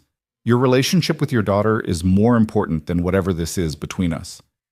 "Don't," Ethan said, standing and crossing to where she stood. "Don't start planning the exit before we've even walked through the door. We face this together, and we'll deal with whatever happens together." But even as he said the words, doubt gnawed at him. Richard and Patricia Sterling were formidable people, used to getting their way through a combination of money, social position, and sheer force of will. They'd been civil enough in the aftermath of Sarah's death, focused on their own grief. But as time passed, and Ethan's parenting choices diverged from their expectations, the civility had worn thin. They disapproved of his decision to keep Maya in public school instead of the private academy where Sarah had gone. They questioned his choice to remain in his modest house rather than accept their offer to buy him something larger in a better neighborhood. They made pointed comments about Maya's wardrobe, her activities, the amount of screen time he allowed. Every interaction was a subtle criticism, a reminder that he would never measure up to their standards for raising their granddaughter. And now he was bringing Lila into that hostile environment, asking her to subject herself to their judgment, while he couldn't guarantee he could protect her from it. Sunday arrived too quickly. Ethan spent the morning trying to project calm he didn't feel, while Maya chattered excitedly about seeing her grandparents. She'd been too young when Sarah died to remember the early days of grief, when Richard and Patricia had been more present. Now they were distant figures who sent expensive gifts on birthdays and Christmas, but rarely made the hour drive to visit in person. Lila arrived at 4:30, giving them time to drive to the Sterling house together.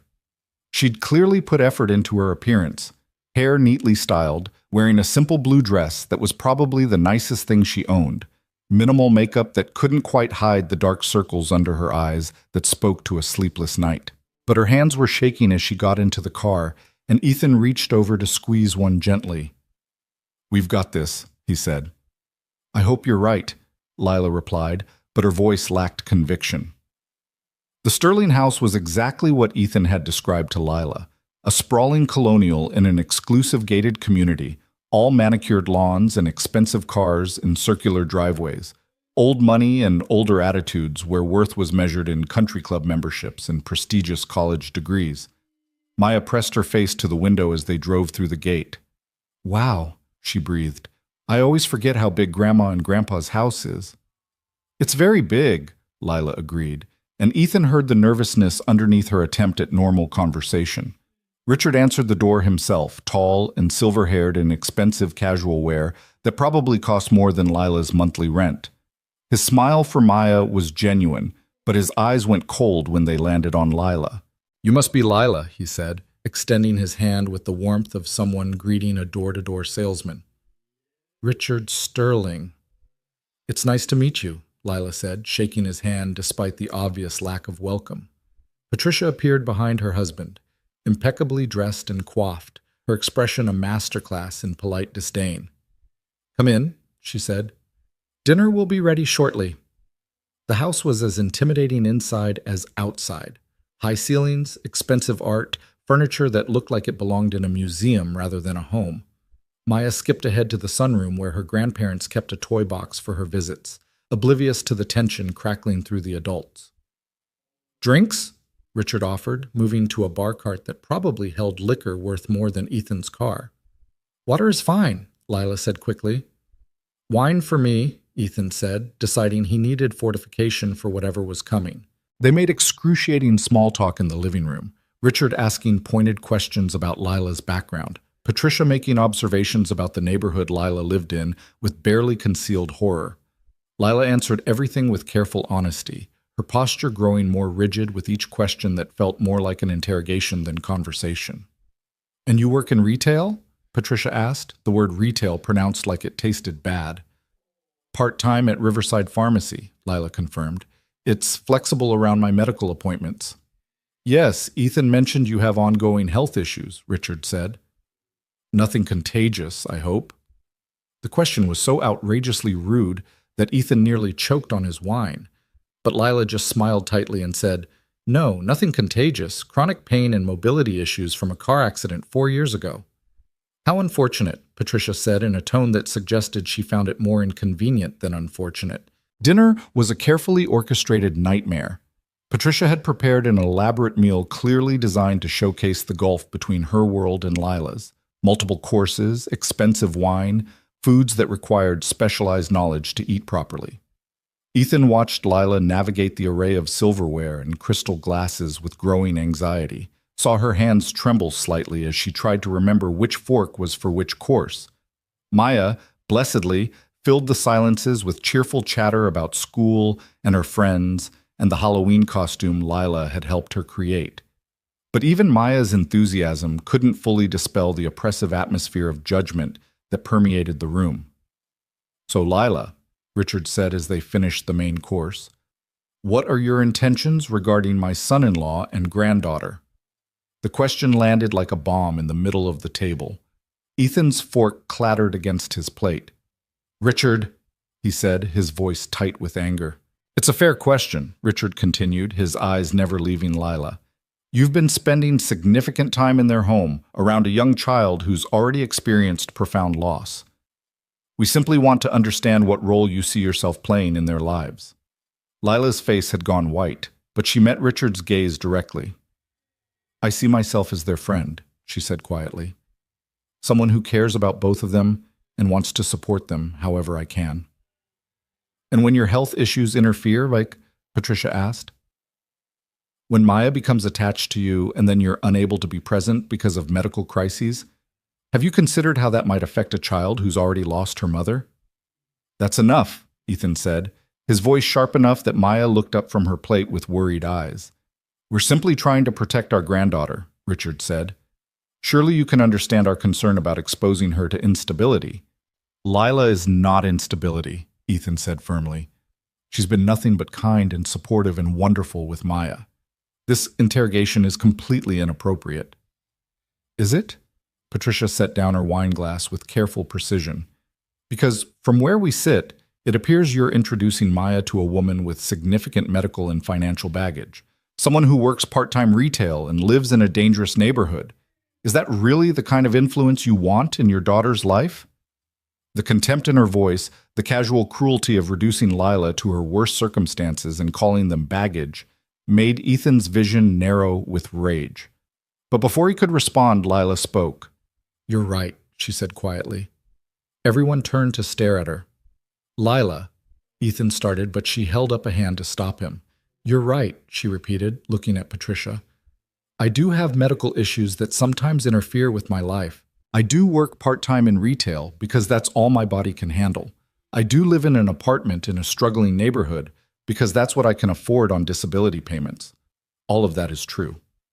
She took a shaky breath, and Ethan saw tears gathering in her eyes, but her voice remained steady. "What's also true is that I love spending time with Maya, that I would never do anything to hurt her, that some of the best moments of my life in the past 4 years have been making art with her and listening to her stories and helping her feel special and loved, that I know what it's like to lose everything, so I understand how precious what Ethan and Maya have together really is." Patricia's expression hadn't softened, but Lila pressed on. "You're worried about me being unstable. I've survived things that would have destroyed most people. A car accident that should have killed me. Injuries that left me with permanent disabilities, being abandoned by everyone I thought would stand by me. Years of poverty and pain and isolation. And I'm still here. I'm still trying. Still showing up even when it's hard. Still hoping that maybe kindness and connection matter more than money or status or being able-bodied." She turned to look at Ethan, and the love in her expression made his chest ache. "Your son-in-law and granddaughter gave me that hope back. They treated me like I mattered when the rest of the world had convinced me I didn't. So yes, I'm poor and disabled and living in a bad neighborhood, but I'm also loyal and caring and so grateful to be part of their lives that I would do anything to protect what we have together, including walking away if that's what's truly best for Maya."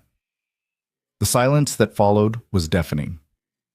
Maya had abandoned her food entirely, watching the adults with wide, confused eyes. Richard and Patricia sat frozen, clearly not having expected Lila to respond with such raw honesty. "Lila doesn't have to walk away," Maya said suddenly, her small voice cutting through the tension. "I don't want her to. She's my friend. She makes me happy." "Why are you being mean to her, Grandma?" "Maya, sweetheart, we're not being mean," Patricia started, but Maya cut her off. "Yes, you are," Maya insisted, her eyes filling with tears. "You're talking about her like she's not even here, like she's bad because she doesn't have a lot of money. But Daddy always says money doesn't make people good or bad. People's hearts make them good or bad, and Lila has the best heart." She slipped out of her chair and ran to Lila, climbing into her lap despite the formal dining room setting. "Please don't leave," she whispered, loud enough for everyone to hear. "I love you." Lila's composure finally cracked. She wrapped her arms around Maya and buried her face in the little girl's hair, shoulders shaking with silent sobs. And watching them together, this woman who'd been broken by life and this child who'd lost her mother, finding comfort in each other, Ethan felt something crystallize in his chest. He stood up, his chair scraping against the hardwood floor. "We're leaving," he announced. "Ethan," Richard started. "No," Ethan said firmly. "We're done here. You wanted to meet Lila, to evaluate whether she's good enough to be around Maya. Well, you've met her. And if you can't see what Maya sees, that she's kind and loyal and brave, then that's a failure of your judgment, not her worth." He moved to Lila and Maya, helping them both to their feet. Lila kept her face turned away, clearly trying to hide her tears, but Ethan put a hand on her shoulder in solidarity. "Maya needs stability," Patricia said, standing as well. "And this relationship, whatever it is the opposite of stable." "What Maya needs," Ethan said, his voice quiet but steel-edged, "is to be surrounded by people who love her unconditionally, who show up for her, who teach her that worth isn't measured in bank accounts or perfect health, but in how we treat each other when things are hard. Lila does all of that. You, apparently, do not." Richard's face had gone red. "You're making a mistake, Ethan. Choosing this woman over your daughter's welfare." "I'm not choosing between them," Ethan said. "I'm choosing both of them. And if you can't accept that, If you're going to keep treating Lila like she's beneath us because she's had the audacity to survive tragedy, then maybe it's time to reevaluate how much time you spend around Maya, because I won't let you teach my daughter your brand of conditional love." They left without dessert, without further conversation, Maya's hand in Lila's, and Ethan leading the way. The drive home was silent, except for Maya's occasional sniffles. When they pulled into Ethan's driveway, nobody moved immediately. "I'm so sorry," Lila finally said, her voice wrecked. "I should never have come. I made everything worse." "You didn't make anything worse," Ethan said firmly. "They did, and I'm sorry I put you through that." "Can Lila stay?" Maya asked from the back seat. "Please, I don't want her to go home and be sad by herself." Ethan looked at Lila, seeing exhaustion and heartbreak written across her face. "You don't have to," he said quietly. "But if you want to stay, we'd like you to." Lila nodded, not trusting her voice, and let them lead her inside. They settled into the living room like survivors of a storm, each processing what had just happened in their own way. Maya curled up next to Lila on the couch, her small body pressed close, as if proximity alone could prevent anyone from taking her friend away. Ethan sat in the armchair across from them, his mind racing through the implications of what he'd said to his in-laws, the bridge he might have just burned. "I ruined everything," Lila said after a long silence, her voice hollow. "They're going to use this against you. They'll say you're choosing an inappropriate relationship over Maya's welfare." "There's nothing inappropriate about caring for someone," Ethan said firmly, "and they don't get to dictate who's part of our family."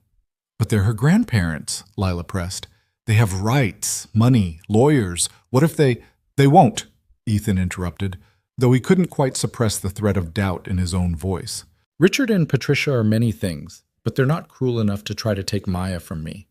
They just need time to adjust to the idea that I'm allowed to have a life beyond mourning their daughter." Maya had been quiet through this exchange, her eyes moving between the adults like she was watching a tennis match. Now she spoke up, her voice small but determined. "I don't care what Grandma and Grandpa think. Lila's not bad. She's good. And she makes Daddy smile again like he used to before Mommy died." The observation, delivered with such simple clarity, made both adults fall silent. Ethan hadn't realized Maya had noticed, that she'd been aware of how much of his joy had disappeared with Sarah. Children saw everything, he realized, even the things adults tried to hide. "Come here, sweetheart," he said, and Maya scrambled off the couch to climb into his lap. He wrapped his arms around her, breathing in the strawberry scent of her shampoo. "I need you to know something. Whatever happens with Grandma and Grandpa, whatever they say or do, it doesn't change how much I love you. You're the most important person in my world. You always will be." "I know that, Daddy," Maya said, tilting her head back to look at him with Sarah's eyes. "But Lila's important too. She's part of our family now." "Maya," Lila started, her voice cracking. "You are," Maya insisted, turning to look at her. "Family doesn't have to be people who are related. Mr. Peterson told us that when we were learning about different kinds of families. He said family is people who love you and take care of you and show up even when things are hard. That's you, Lila. You're our family." Lila pressed her hand to her mouth, trying to hold back sobs, but they came anyway, great shuddering breaths that shook her whole body. Maya climbed down from Ethan's lap and went back to the couch, wrapping her small arms around Lila with the fierce protectiveness of someone much older. "Don't cry," Maya whispered. "It's okay. We're not going to let anyone take you away from us." Ethan watched them together, this child and this woman who'd both experienced profound loss, offering each other comfort in a way that transcended words. And he realized that Maya was right. Lila had become family, had woven herself into the fabric of their daily lives so completely that imagining her absence left a hole he didn't know how to fill. The question was whether he was brave enough to acknowledge what that meant, whether he was ready to risk his heart again after spending 3 years protecting it behind walls of grief and routine. They got Maya ready for bed together, the familiar rituals feeling especially precious after the disaster of the evening. Pajamas, teeth brushing, the negotiation over how many stories she was allowed. Lila read tonight, her voice still rough from crying but growing steadier as she lost herself in the tale of a brave mouse on an impossible quest. When Maya finally drifted off, they retreated back to the living room. Ethan poured them both generous glasses of wine, and they sat in silence for a long moment, processing. "I should probably go," Lila said eventually, though she made no move to stand. "Stay," Ethan heard himself say. "Please, just for a while longer. I don't want you to be alone tonight." Lila looked at him, really looked, and he saw the question in her eyes. What were they to each other? What was this thing that had grown between them over movie nights and art projects and shared dinners? Where did friendship end and something else begin? "What are we doing, Ethan?" she asked quietly. "Really? Because I need to know. I need to understand what this is before I let myself hope for something that isn't real." Ethan set down his wine glass and moved to sit beside her on the couch. "Honestly, I don't know exactly what this is. All I know is that you've become essential. That my day feels incomplete if I don't hear from you. That watching you with Maya makes me believe in goodness again. That when you hurt, I hurt. When you smile, I feel it in my chest like sunshine." He reached for her hand, lacing their fingers together. "After Sarah died, I convinced myself that was it for me. One great love in a lifetime, and I'd had mine. Everything else would just be going through the motions until Maya grew up and didn't need me anymore. But then you asked me for a hug on a random Saturday afternoon, and something shifted. You reminded me that I'm still alive, still capable of feeling something other than grief." "I'm terrified," Lila admitted, tears sliding down her cheeks again. "Of letting myself need you, and then losing you. Of becoming a burden you'll eventually resent. Of Maya getting attached and then my health failing in some catastrophic way and breaking her heart. I've lost so much already, Ethan. I don't know if I can survive losing this too." "So we're both terrified," Ethan said, both convinced we're going to ruin this somehow. Maybe that's okay. Maybe fear means we understand how precious this is. "Your in-laws hate me," Lila said. "They think I'm dragging you and Maya down." "Then they're wrong," Ethan said simply. "You're not dragging us anywhere. If anything, you've been pulling us back toward life, toward connection, toward actually feeling things instead of just existing." "What if they take legal action?" Lila asked, voicing the fear that had been lurking underneath everything. "What if they try to get custody of Maya because of me?" "They won't," Ethan said with more confidence than he felt. "Richard and Patricia are concerned grandparents, not monsters. They'll calm down. Give them some time." But even as he said it, doubt gnawed at him. He knew his in-laws well enough to understand that they didn't back down easily when they believed they were right. And they'd made their position crystal clear. They saw Lila as a liability, a threat to Maya's well-being, someone Ethan should cut from their lives immediately. The week that followed the disastrous dinner proved Ethan's optimism premature. On Tuesday, he received an email from Richard's attorney requesting a meeting to discuss concerns regarding the welfare of the minor child, Maya Miller. On Wednesday, Patricia showed up unannounced at Maya's school, attempting to pick her up early for what she called a grandmother-granddaughter day, until the school contacted Ethan to confirm permission, which he firmly denied. By Friday, Jenny was standing in his kitchen, waving a sheaf of legal documents that had been delivered to her house by mistake. "They're actually doing it," she said, her face pale. "Richard and Patricia have filed for emergency custody.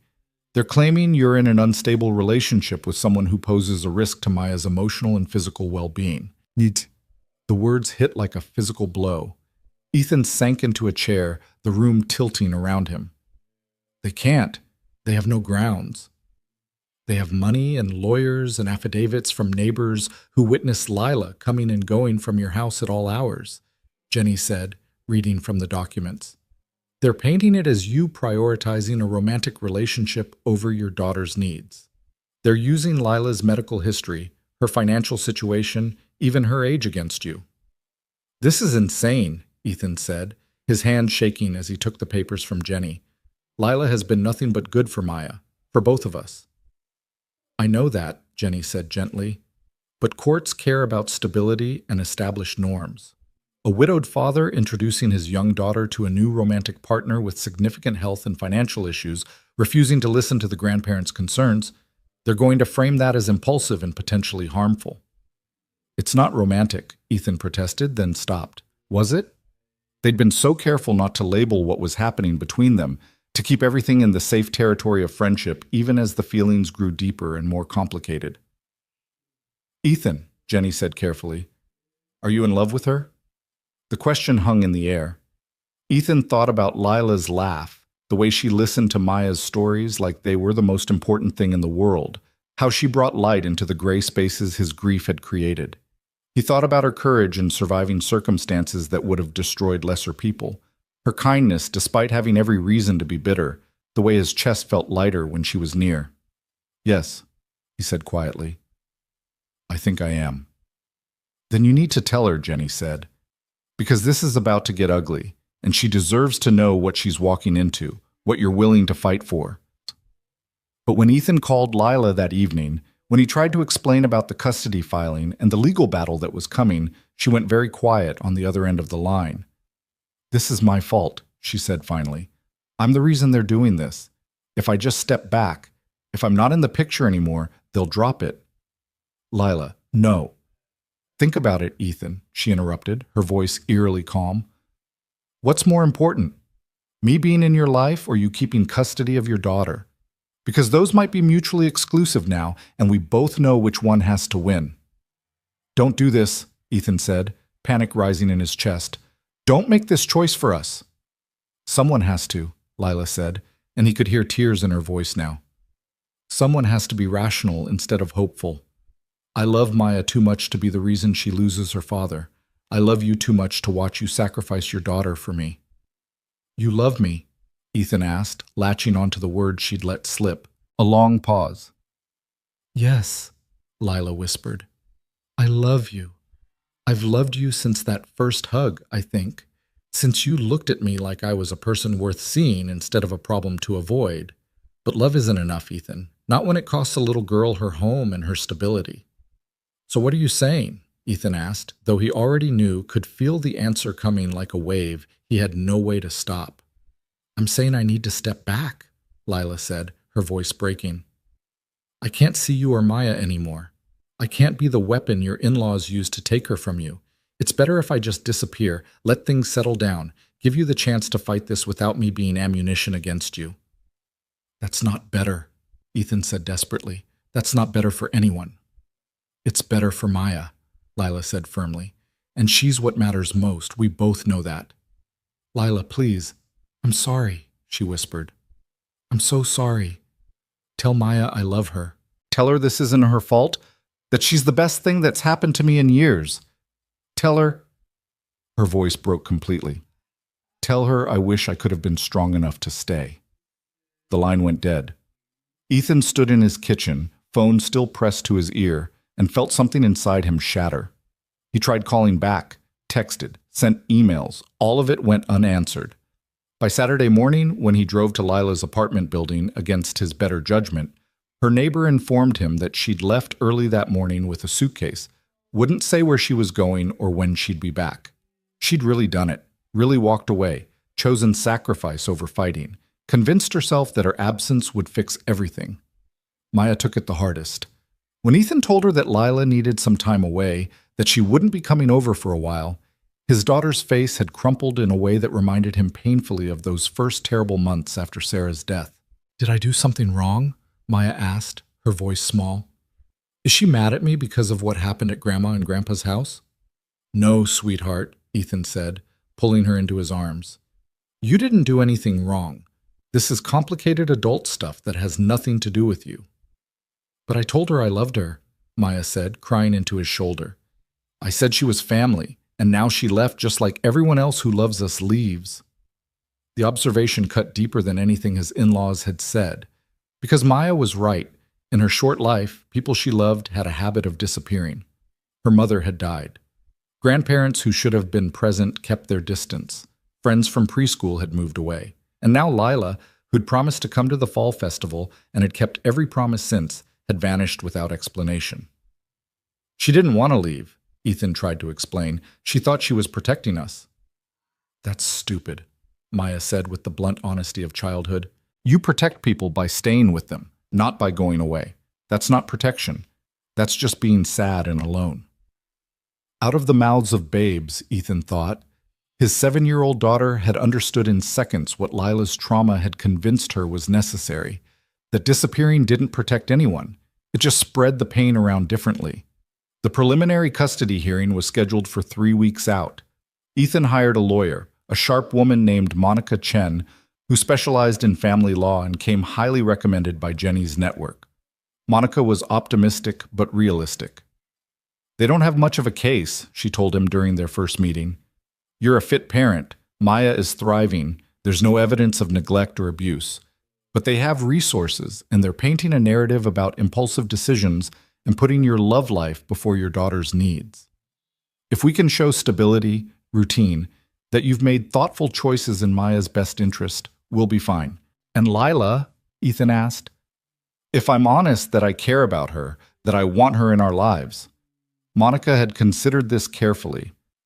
Caring about someone isn't a crime, but right now she's their strongest argument, that you're involving Maya with someone unstable.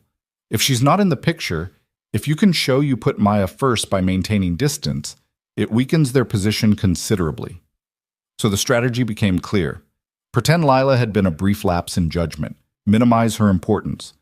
Focus on his record as a parent over the past 3 years.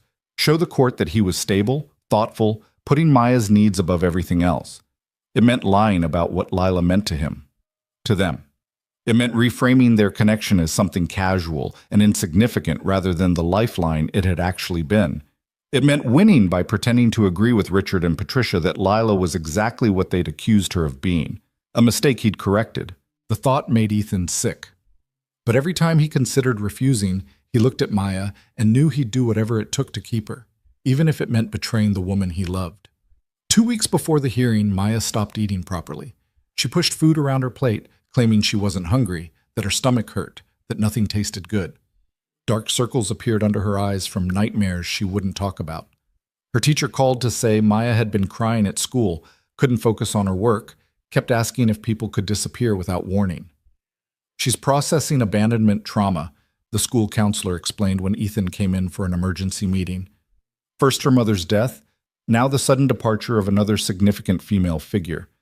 She's afraid everyone she loves will leave, so she's starting to withdraw emotionally to protect herself. "What do I do?"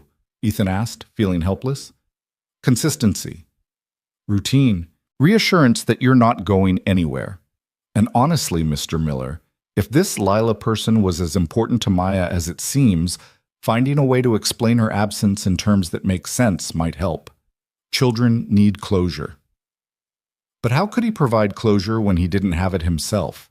When every day he hoped Lila would text or call, when he caught himself looking for her in crowds, when Maya's bedroom still had the art projects they'd made together hanging on the walls like ghosts of happier times? Jenny had offered to take Maya for a weekend, give Ethan some space to think. He'd agreed, desperate for a moment to breathe, to figure out how to navigate the impossible situation he was in. The house felt cavernous without Maya's presence, too quiet, too empty. Ethan found himself in her room, staring at a painting she and Lila had made together, a rainbow of handprints, Maya's small ones interspersed with Lila's larger ones, creating a pattern that looked like they were holding hands across the page. His phone rang. Unknown number. He almost didn't answer, but something made him pick up. "Ethan?" Lila's voice rough like she'd been crying. "Please don't hang up." His heart lurched. "Where are you? Are you okay?" "I'm at a motel about 40 minutes away," she said. "I've been staying here since I left. I couldn't go far. Couldn't make myself actually leave town even though I know I should." "Come home," Ethan said immediately. "Please, Lila, come home." "I can't," she said, her voice breaking. "I can't be the reason you lose Maya. I won't." "You're not the reason," Ethan said desperately. "Richard and Patricia are the reason. Their inability to accept that I deserve to have a life beyond grief is the reason. You've done nothing wrong except exist in a way that doesn't fit their narrow definition of acceptable." "How is Maya?" Lila asked. "Is she okay? Does she hate me for leaving?" "She's devastated," Ethan said honestly. "She's stopped eating properly, having nightmares. The school counselor says she's processing abandonment trauma. She thinks everyone she loves is going to disappear." He heard Lila's sharp intake of breath, the sob she couldn't quite suppress. "I was trying to protect her," she whispered. "I thought if I left, if I removed myself from the equation, things would get better." "You thought wrong," Ethan said, not unkindly. Maya was right that day. You protect people by staying, not by leaving. We're not better without you, Lila. We're broken. Silence on the other end. Then, what do you want from me, Ethan? Because I can't keep doing this. Can't keep loving you from a distance while convincing myself it's for the best. I'm not that strong. I want you to fight, Ethan said. I want you to stop deciding for all of us that you're not good enough or strong enough or worthy enough. I want you to come to the custody hearing with me and show the court exactly who you are. Someone brave and kind and irreplaceable. Someone Maya and I choose. Consequences be damned. They'll use it against you, Lila protested. You said your lawyer advised keeping distance. My lawyer advised what would make the case easiest to win, Ethan corrected. But winning by pretending you don't matter isn't actually winning. It's just a different kind of losing. And I'm done losing people I love because I'm too afraid to fight for them. He heard her crying openly now, not trying to hide it. I'm so scared, she admitted. Scared of hoping for this and having it ripped away. Scared of not being enough. Scared of all the ways my broken body and broken life could hurt you and Maya. Then be scared with us instead of alone, Ethan said gently. Come home. Let us figure this out together. Because I love you, Lila. I'm in love with you. And I think you deserve to know that before you make any more decisions about disappearing for our own good. The silence stretched so long he thought she'd hung up, then, barely audible. You love me? Yes, Ethan said simply. I love you. Maya loves you. You're family. And family doesn't abandon each other when things get hard. I'm still at the Riverside Motel, Lila said, her voice trembling. Room 237. I don't know if I'm brave enough to come back yet. Then I'm coming to you, Ethan said, already grabbing his keys. Stay there, please. Just stay there. He drove faster than he should have, his heart pounding with hope and fear in equal measure. The motel was exactly what he'd expected. Cheap and worn. The kind of place people stayed when they'd run out of options. He found room 237 and knocked. Lila opened the door slowly, and the sight of her broke his heart. She'd lost weight she couldn't afford to lose. Her eyes were hollow with exhaustion and pain, and she was wearing the same clothes he'd last seen her in over 2 weeks ago. I look terrible, she said, a weak attempt at humor. You look like someone who's been carrying the weight of the world alone, Ethan said. Can I come in? She stepped back, letting him into the small room that had clearly been her prison for 2 weeks. Fast food wrappers in the trash, medication bottles on the nightstand, a sketch pad on the bed filled with drawings of Maya that had clearly been her only comfort. They stood facing each other, the space between them charged with everything unspoken. I'm sorry, Lila said first, for running, for deciding what was best without talking to you, for... Ethan closed the distance and kissed her, cutting off her apologies with the truth of what he felt. She froze for just a moment, then melted into him, her arms coming up to wrap around his neck like she was drowning, and he was air. When they finally broke apart, both breathing hard, Lila was crying again. I love you too, she whispered against his lips. I've been so lonely without you, without Maya. This room is 40 minutes from your house, but it's felt like being on another planet. Then come home, Ethan said. Really home. Not just for dinner or movie nights, but home. Move in with us. Be part of our family in a way that's real and permanent and terrifying and worth it. The custody hearing, she started. We'll face it together, Ethan said firmly. We'll tell the truth, that you're someone we love who's become essential to our family, that Maya is thriving because of you, not despite you, that my in-laws' prejudices don't get to dictate who we care about. What if we lose? Lila asked, the fear raw in her voice. Then we appeal, Ethan said. And if that doesn't work, we figure out the next step. But we do it together. No more running. No more deciding you're not worth fighting for. Lila searched his face, looking for certainty in a situation that offered none. Finally, she nodded. Okay, she whispered. Together. I'm so tired of being alone. Then pack your things, Ethan said. Let's go pick up Maya from Jenny's and tell her you're coming home. I think she has some art projects she's been saving to show you. They left the motel room together, Lila's small suitcase in hand, and drove back toward town as the sun set over the highway.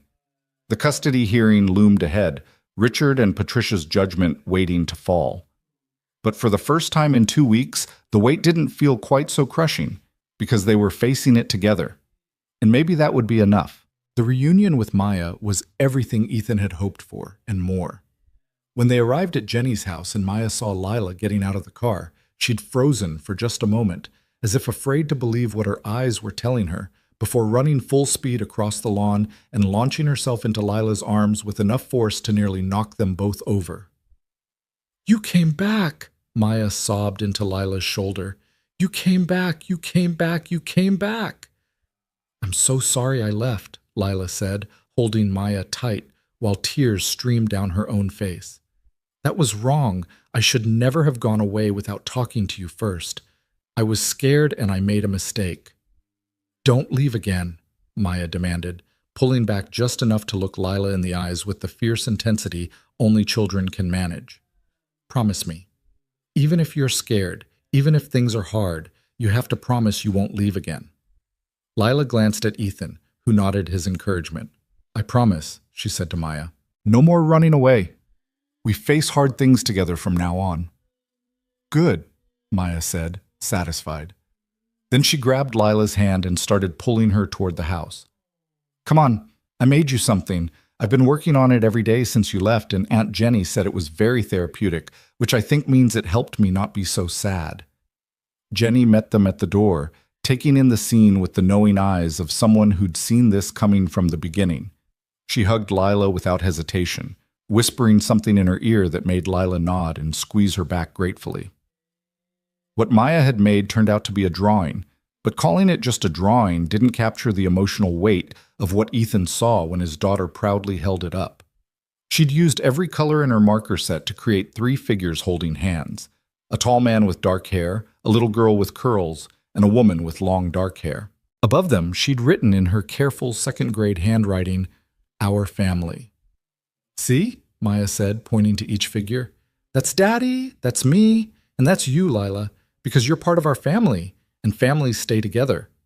Lila pressed her hand to her mouth, trying to hold back another wave of tears, but it was useless. She knelt down to Maya's level and pulled her into another hug. "Can I keep this?" she asked. "It's the most beautiful thing anyone's ever made for me." "It's yours," Maya said generously. "I made it for you so you'd remember to come home." "It worked," Lila said, her voice thick with emotion. "I'm home now." The week leading up to the custody hearing passed in a strange blur of normalcy and anxiety. Lila moved her few belongings into Ethan's house, taking the guest room despite Maya's vocal campaign for her to share Daddy's room, because that's what people do when they love each other. They established new routines that felt both comfortable and terrifying in their permanence. Lila helping Maya get ready for school in the mornings, the 3 of them cooking dinner together in the evenings, bedtime stories that usually resulted in Lila falling asleep in Maya's room alongside her. Monica Chen had been less than thrilled with Ethan's decision to have Lila move in before the hearing, calling it strategically inadvisable and exactly what the other side wants you to do.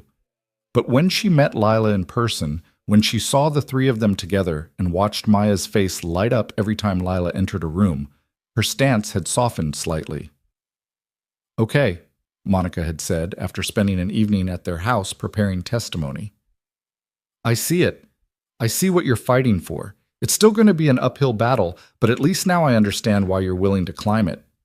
She'd coached Lila extensively on how to present herself in court, what questions to expect, how to frame her medical history and financial situation in ways that emphasized resilience rather than instability. Lila had absorbed it all with the focused determination of someone who understood that everything depended on the next few hours. The night before the hearing, after Maya was asleep, Ethan and Lila sat together on the back porch, watching stars emerge in the darkening sky. The November air was cold enough to see their breath, but neither of them wanted to go inside yet. "I'm terrified," Lila admitted quietly. "What if I say the wrong thing? What if the judge looks at me and sees everything your in-laws see, someone broken and poor who doesn't belong in Maya's life?" "Then the judge is wrong," Ethan said, taking her hand. "But I don't think that's going to happen. I think when they see us together, when they hear Maya talk about you, they'll understand what Richard and Patricia refuse to see, that love and stability don't look just one way. I wish I had your confidence, Lila said. I have enough for both of us, Ethan assured her. Whatever happens tomorrow, we're in this together. That doesn't change. She leaned her head on his shoulder, and they sat in silence for a while, drawing comfort from each other's presence. Finally, Lila spoke again, her voice barely above a whisper. Thank you, she said, for seeing me, for choosing me even when it would have been easier not to, for teaching me that I'm worth fighting for. Always, Ethan said, pressing a kiss to the top of her head. You're always worth fighting for. The courthouse was exactly as imposing as Ethan had feared, all marble columns and echoing hallways that seemed designed to make you feel small and powerless. They arrived early, Monica wanting time to go over last-minute strategy before Richard and Patricia showed up with their legal team. Maya was with Jenny, who'd promised to take her to the zoo and keep her distracted until this was over. They'd explained to Maya that there was going to be a meeting where adults would talk about what was best for her, trying to frame it in terms that wouldn't terrify a 7-year-old. She'd been skeptical, but had hugged both of them fiercely before leaving with her aunt. Remember, Monica said as they waited in the hallway outside the courtroom, be honest but measured. Don't get defensive. Don't let them make you angry. The judge is looking for stability and mature decision-making. Show her that. Richard and Patricia arrived with their lawyer, a severe-looking man in an expensive suit who barely glanced at Ethan before conferring with his clients. Patricia looked through Lila like she was invisible, while Richard's expression was set in grim determination. They believed they were doing the right thing, Ethan realized. In their minds, they were rescuing their granddaughter from a father who'd lost his way. The courtroom itself was smaller than Ethan had expected, less dramatic than what television had led him to believe. Judge Margaret Harrison presided, a woman in her 60s with silver hair and sharp eyes that seemed to miss nothing. She reviewed the case file briefly before looking up at the assembled parties. This is a preliminary hearing to determine if there's sufficient cause to proceed with a custody modification, she said, her voice carrying the weight of years on the bench. I've reviewed the initial filings. Mr. Sterling, as the petitioners, your attorney may present your case. The Sterling's lawyer, his name was something pretentious, Ethan thought, something like Ashford or Kensington, stood and launched into an argument that painted Ethan as a man whose grief had led to poor judgment. He presented affidavits from neighbors who'd witnessed Lila's comings and goings at all hours. Medical records obtained through questionable means that detailed Lila's injuries and ongoing health issues. Financial records showing her part-time employment and reliance on disability payments. The concern here, Your Honor, is not that Mr. Miller is a bad father, Ashford or Kensington said smoothly. It's that he's a grieving father who has become involved with a woman wholly unsuited to help raise a young child. Ms. Hart has significant medical issues that require ongoing treatment and limit her ability to maintain stable employment. She lives in a high-crime neighborhood and survives on government assistance. Most concerning, she has inserted herself into this vulnerable child's life at a time when the child is still processing the loss of her mother. He made it all sound so reasonable, so obvious. Of course, a loving grandfather would be concerned. Of course, the responsible thing was to ensure Maya wasn't exposed to instability. When it was Monica's turn, she stood with quiet confidence. Your Honor, with respect to opposing counsel, they're painting a picture that bears little resemblance to reality. Yes, Ms. Hart has medical challenges she's met with extraordinary courage and resilience. Yes, she works part-time, because that's what her body allows. And she's built a life within those limitations rather than surrendering to them. And yes, she's become important to Maya Miller, because she's kind, patient, and has helped this child heal from the loss of her mother in ways that no amount of money or social status could accomplish. Monica called Ethan to testify first. Under her gentle questioning, he talked about the past 3 years, about the isolation he and Maya had experienced, about how Lila had entered their lives and brought light back into dark spaces. He spoke honestly about his feelings for her, about the decision to have her move in, about why he believed she made him a better father rather than a worse one. My in-laws see Lila's challenges as liabilities, Ethan said, looking directly at Judge Harrison. I see them as proof of strength. She's survived things that would have broken most people, and she's done it with grace and determination. She shows Maya every day that hardship doesn't define you, that you can face difficulty and still choose kindness. That's exactly the kind of example I want in my daughter's life. Under cross-examination, the Sterling's lawyer tried to shake him, suggesting his judgment was clouded by loneliness and desperation for adult companionship. Isn't it true, Mr. Miller, that you barely knew Ms. Hart before allowing her into your home? That you've made these decisions very quickly, without fully considering the impact on your daughter? I knew enough, Ethan said firmly. I knew she had a good heart. I knew my daughter connected with her in a way she hadn't connected with anyone since her mother died. I knew that sometimes the right thing doesn't follow a convenient timeline. When Lila took the stand, Ethan could see her hands shaking as she swore to tell the truth. But when Monica began questioning her, when she started talking about the accident and everything that followed, her voice grew steadier. She didn't hide from her circumstances. She owned them, explained them, made the judge understand that her life wasn't a cautionary tale, but a story of survival. I'm not going to pretend I'm wealthy or perfectly healthy, Lila said at one point. I'm not going to claim my life looks like what people expect or hope for. But I love Maya. I love her father, and I would do anything, sacrifice anything, to protect that child's well-being, including walking away if that's what was truly best for her. I tried that. I disappeared for 2 weeks because I thought my absence would solve their problems. You know what happened?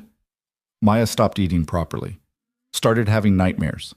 Her teacher called because she was crying at school. My absence didn't protect her. It hurt her. Because children don't need perfect people in their lives. They need people who show up, who keep promises, who love them unconditionally. The Sterling's lawyer stood for cross-examination, and Ethan braced himself for the attack he knew was coming. Ms. Hart, isn't it true that your medical conditions are chronic and progressive? That they could worsen at any time, leaving you unable to care for yourself, let alone help parent a child? It's possible, Lila admitted. My doctors can't predict the future. What I can tell you is that I've learned to manage my limitations, to ask for help when I need it, to be honest about what I can and can't do. Those are skills I think are valuable for anyone, regardless of their health status. And your financial situation? You live on approximately $1,500 a month between disability payments and your part-time work, correct? Correct, Lila said, her chin lifting slightly. It's not much, but I've learned to make it work. I budget carefully. I don't waste money on things I don't need. And yes, sometimes I need help. Like when Ethan sends me home with leftovers, or when I have to use food pantries to get through the month. I'm not ashamed of that anymore. Needing help doesn't make you weak. It makes you human. But you can understand the grandparents' concern, the lawyer pressed, about exposing Maya to such financial instability, to a lifestyle so different from what her mother would have provided?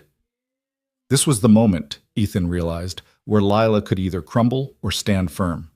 He watched her take a deep breath, square her shoulders, and meet the lawyer's eyes directly. Maya's mother was killed by a drunk driver, Lila said, her voice clear and strong. She was young, healthy, financially secure, living the life everyone expected her to live. And it didn't matter. She died anyway. Life doesn't come with guarantees, regardless of how much money you have or how perfect your circumstances look from the outside. What Maya needs isn't someone who can promise her a life without hardship. That's a lie. What she needs is someone who will be honest with her about the fact that life is hard sometimes, that people face challenges, and that the way you handle those challenges is what defines you. I can teach her that. I live that every single day. The courtroom was silent when she finished. Even the Sterling's lawyer seemed momentarily at a loss for words. Judge Harrison was watching Lila with an expression Ethan couldn't quite read. Any further questions for this witness? The judge asked. No, Your Honor, the lawyer said, sitting down. Monica called one more witness, Maya's teacher, Mr. Peterson, who testified about the positive changes he'd seen in Maya since Lila had entered her life. Maya talks about Lila constantly, he said, about art projects they do together, about conversations they have, about how Lila helps her understand that it's okay to be sad sometimes, but that joy can exist alongside grief. Whatever Miss Hart's circumstances are, her impact on Maya has been overwhelmingly positive. When both sides had presented their cases, Judge Harrison called for a brief recess. Ethan, Lila, and Monica waited in the hallway, none of them speaking, all of them lost in their own thoughts about what might happen next. Jenny texted to say Maya was having a great time at the zoo, but kept asking when she could see Daddy and Lila. The normalcy of it, a child at the zoo, worried about normal things, felt surreal against the backdrop of adults in a courthouse deciding her fate. When they were called back in, Judge Harrison looked at both parties with an expression that had softened slightly from her earlier judicial neutrality. "I've heard testimony from both sides," she said, "and I want to be clear about something from the outset. Mr. and Mrs. Sterling, I understand you love your granddaughter and want what's best for her. That's admirable. However, love doesn't give you the right to dictate how a fit parent chooses to live their life or who they choose to include in their family." Ethan felt hope beginning to bloom in his chest, but he tried not to let it grow too much yet. "Mr. Miller is by all accounts a good father," the judge continued. "Maya is healthy, happy, doing well in school, and has been well cared for since her mother's death. The introduction of Ms. Hart into their lives is not grounds for concern. In fact, from what I've heard today, her presence has been beneficial to the child. Yes, Ms. Hart faces challenges, but challenges don't disqualify someone from being a positive influence in a child's life. Often, quite the opposite." She turned to look directly at Richard and Patricia. "I'm denying your petition for emergency custody. I see no evidence that Maya is in any danger or that Mr. Miller's parenting should be questioned. If you wish to pursue this further, you have the right to file a more comprehensive custody suit. But I'm advising you now that unless circumstances change dramatically, you're unlikely to succeed."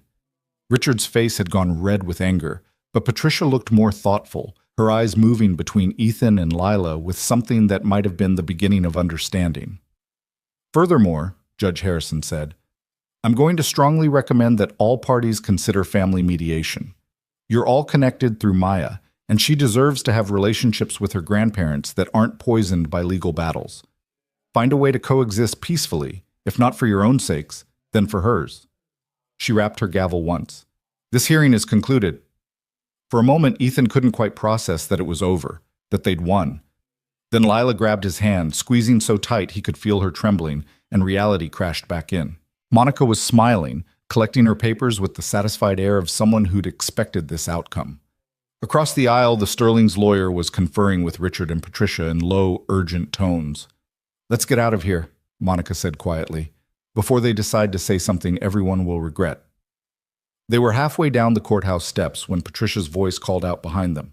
"Ethan, wait, please." He turned slowly, Lila's hand still in his, prepared for one final confrontation. But Patricia's expression had shifted. The cold judgment had cracked, revealing something more complex underneath. "I'd like to talk," she said. "Not lawyers, not courtrooms. Just talk. The four of us. If you're willing." Ethan looked at Lila, who nodded slightly despite her obvious nervousness. "Okay," he said, "but not today. Today I'm going to go pick up my daughter and celebrate the fact that we get to stay a family. Call me next week. We'll arrange something." Patricia nodded, something that might have been regret flickering across her features. "I'm glad Maya gets to stay with you," she said quietly. "Truly, I wish I understood." "Maybe that's what talking is for," Ethan said, not unkindly.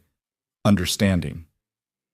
They left Richard and Patricia standing on the courthouse steps and drove to the zoo where Jenny and Maya were waiting by the penguin exhibit. When Maya saw them, she went very still for a moment, reading their faces for any sign of bad news. "We won," Ethan said simply. "You're staying with me, with us." Maya launched herself at both of them, laughing and crying simultaneously while Jenny documented the moment on her phone with tears streaming down her own face. Strangers at the zoo stopped to watch this small family reuniting, and several people were smiling, strangers recognizing joy when they saw it, even without context. "I want to see the pandas," Maya announced, when she'd finally calmed down enough to speak in complete sentences. "All of us together. Because we're a family, and families do things together." So they spent the rest of the afternoon at the zoo, watching pandas and sea lions and the incredibly serious-looking penguins that made Maya laugh until her sides hurt. Lila's limp was more pronounced by evening, her pain obviously worsening from all the walking, But she never once complained. Instead, she held Maya's hand and listened to running commentary about every animal they saw, and Ethan watched them together with a feeling in his chest that he'd thought he'd lost forever. That night, after Maya was finally asleep, exhausted from excitement and emotion, and possibly from talking nonstop for 6 hours, Ethan and Lila sat together on the back porch again. The November stars were brilliant in the clear sky, and the air smelled like frost and possibility. "I can't believe that's over," Lila said, leaning against him. "I keep waiting for the other shoe to drop, for someone to say there was a mistake, and we have to do it all again." "It's really over," Ethan assured her. "You're really staying." "I'm really staying," Lila repeated, like she was trying to make herself believe it. "For the first time in 4 years, I have a home, not just a place to sleep, but an actual home with people who want me there." "We don't just want you here," Ethan said, tilting her face up so he could look into her eyes. "We need you here. You make us better. You make this house feel complete in a way it hasn't since Sarah died." "I'm still terrified sometimes," Lila admitted, "that I'll wake up and this will have been a dream, that my body will fail me in some catastrophic way, and you'll realize I'm too much work, that—" He kissed her, cutting off the litany of fears before it could gain momentum. When they broke apart, he kept his forehead pressed against hers. "We're all terrified," he said. "That's just what love is. Being scared something will take away what matters most. But we don't let the fear win. We wake up every day and choose each other anyway. Can you do that?" "Yeah," Lila whispered. "I can do that." The weeks that followed the hearing settled into a rhythm that felt increasingly solid. True to her word, Patricia had called, and they'd met for coffee, just the four of them, no lawyers, and had the first honest conversation they'd had in years. It hadn't fixed everything. Richard remained skeptical, and Patricia's acceptance was cautious at best. But they were trying, making an effort to understand rather than judge. And that was something. They'd agreed to monthly dinners, neutral territory, nothing as fraught as that first disastrous meal, where Maya could maintain a relationship with her grandparents and everyone could learn to coexist. The first one had been awkward, the second slightly less so. By the third, Maya was chattering away to her grandmother about school, while Richard actually asked Lila about her work at the pharmacy with something approaching genuine interest. "I don't know if they'll ever really accept me," Lila had said to Ethan after that third dinner. "But at least they're trying. That's more than I expected." "They're learning what Maya already knew," Ethan had replied. "That family is about choosing each other, not about meeting some arbitrary standard of perfection." Maya's 8th birthday arrived in March, with a party that filled their backyard with children and chaos and laughter. Lila had spent weeks planning it with Maya, helping create decorations and organize games and bake what had to be the most elaborately decorated cake in second-grade history, a purple unicorn with a glitter-covered horn that Maya declared was the most beautiful thing I've ever seen. Jenny had pulled Ethan aside at one point during the party, watching Lila help Maya's friends make friendship bracelets at the craft table. "She fits," Jenny said simply, "like she was always meant to be here."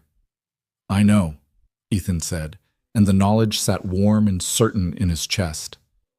That night, after the last guest had gone home and Maya was asleep with a belly full of cake and happiness, Ethan found Lila cleaning up the remaining party debris in the backyard. The sun was setting, painting the sky in shades of pink and gold, and she looked up when she heard him approach.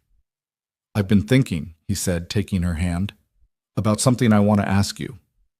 Lila's eyes widened slightly, recognition and hope and fear all mixing together in her expression. "Ethan, I know it's fast," he said quickly. "I know we've only been together a few months, that conventional wisdom says we should wait, but I also know that I want to wake up next to you every morning for the rest of my life. I know that when I think about the future, you're in every version of it. I know that Maya already thinks of you as her family, and I want to make that official." He reached into his pocket and pulled out a small velvet box. Lila's hand flew to her mouth, tears already gathering in her eyes. "I'm not promising you perfect," Ethan continued, opening the box to reveal a simple silver band with a small diamond.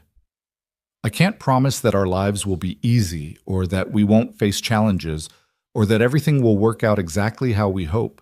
But I can promise that I'll show up, that I'll choose you every single day, that when things are hard, we'll face them together." He knelt down on one knee in their backyard, surrounded by leftover birthday decorations and the debris of celebration. "Lila Hart, will you marry me?" She was crying in earnest now, nodding before she could find words. "Yes," she finally managed to say. "Yes, yes, 1,000 times yes." He slipped the ring on her finger. It fit perfectly, because Jenny had secretly taken Lila ring shopping weeks ago to get her size, and pulled her down into his arms. They stayed like that for a long moment, holding each other while the last light faded from the sky and the first stars appeared. "I can't believe this is real," Lila whispered against his shoulder. "That I get to have this. That after everything that's happened, I ended up here with you and Maya." "Believe it," Ethan said firmly. "This is real. We're real, and we're not going anywhere." From the house, they heard Maya's sleepy voice calling out, "Daddy? Lila? Where are you?" They went inside together, finding Maya sitting up in bed and rubbing her eyes. "I had a dream," she said, "that Lila had to leave again, and I couldn't find her." "I'm right here," Lila said, sitting on the edge of Maya's bed. "And I'm not going anywhere. In fact," she looked at Ethan, who nodded encouragingly, "I have something to tell you. Your daddy asked me to marry him, and I said yes." For a moment, Maya just stared at them, processing. Then a smile spread across her face that was brighter than all the birthday candles combined. "Really? You're going to be my mom?" "Not your mom, exactly," Lila said carefully. "Nobody can replace your mom, and I would never try. But I'll be your stepmom, which means I'll be part of your family officially and forever." "Forever?" Maya asked, needing the confirmation. "Forever," Lila promised. Maya launched herself at Lila with enough force to nearly knock them both off the bed. "Best birthday ever," she declared. "Best birthday in the whole entire world." They had a small wedding that June in Jenny's backyard, surrounded by the people who mattered most. Maya served as flower girl and ring bearer simultaneously, taking both jobs with the utmost seriousness. Even Richard and Patricia came, sitting in the front row with expressions that might not have been enthusiasm, but weren't hostility either. Progress, Ethan thought, came in small steps. As he watched Lila walk down the makeshift aisle, not given away by anyone because she'd given herself to this life, to this family, by her own choice and courage, Ethan thought about that October afternoon that felt like a lifetime ago.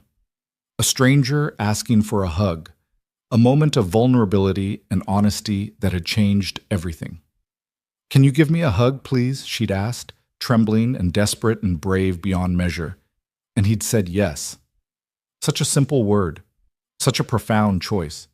Everything that followed, the friendship and the love and the family they'd built together, had grown from that one moment of choosing kindness over fear, connection over isolation, hope over the safety of staying closed off. When Lila reached him at the front of the assembled chairs, she was crying, but these were happy tears, joyful tears, tears that spoke to the impossibility of standing here in this moment when 2 years ago she'd been convinced she would die alone and forgotten. "Hi," she whispered, taking his hands. "Hi," he whispered back. The officiant, a friend of Jenny's who'd gotten ordained online specifically for this occasion, began the ceremony, but Ethan barely heard the words. He was too focused on Lila's face, on the love and gratitude and disbelief that this was real, all mixing together in her expression. He was thinking about Maya sitting in the front row next to Jenny, beaming with pride in the purple dress Lila had helped her pick out.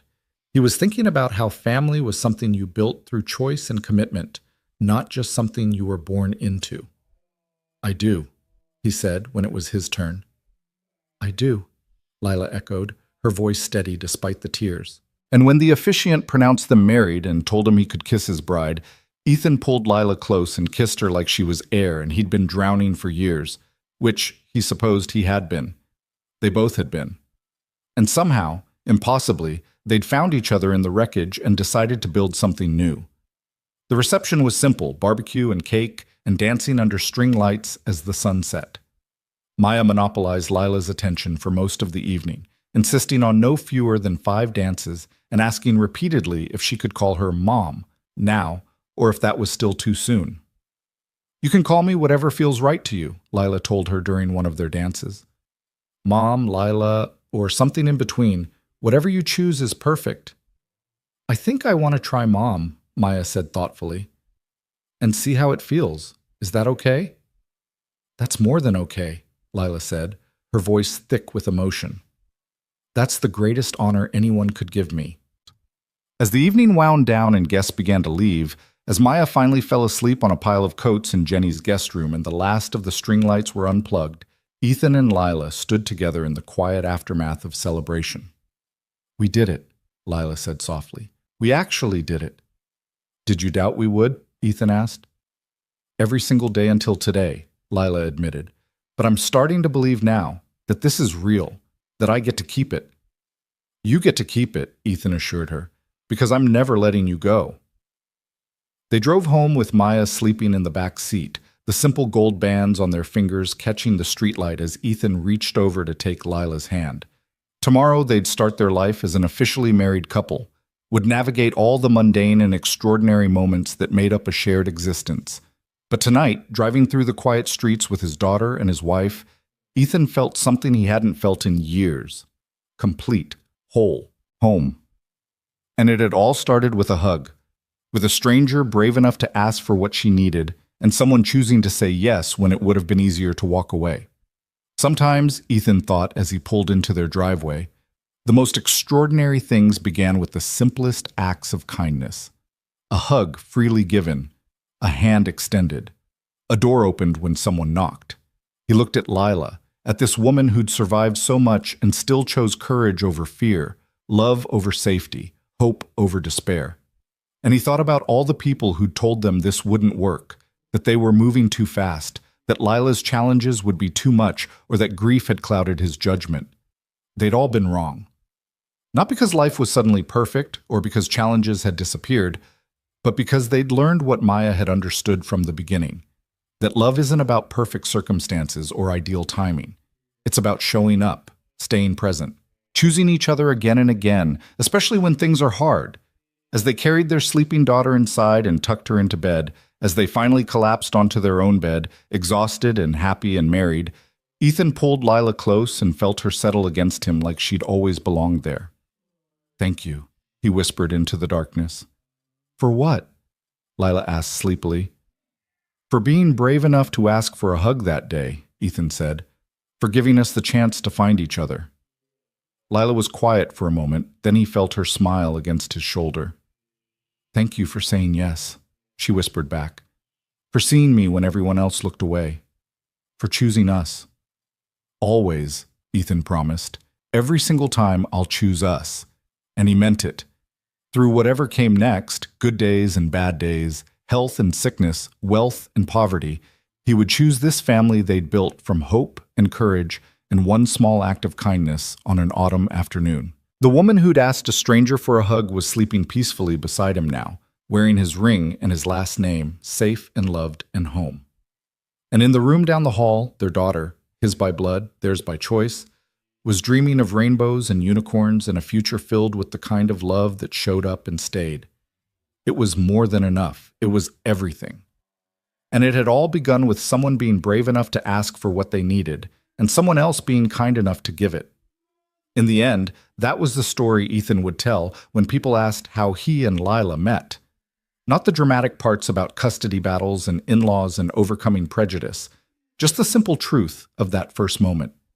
A hug requested, a hug given, and everything that followed, the laughter and tears, the challenges and triumphs, the ordinary and extraordinary moments that made up a life together, had grown from that single seed of connection.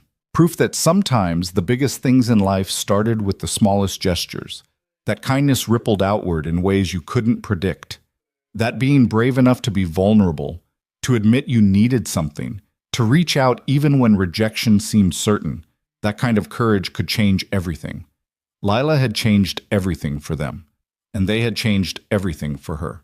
Not by fixing each other, broken people couldn't be fixed like machines with faulty parts, but by choosing to be broken together, to build something beautiful from the pieces of their shattered pasts. As sleep finally claimed them both, wrapped around each other in the darkness, Ethan's last thought was one of profound gratitude for second chances and brave strangers, for daughters who understood love better than most adults, for families built by choice and sustained by showing up even when it was hard, for one simple hug on an autumn afternoon that had led them all home.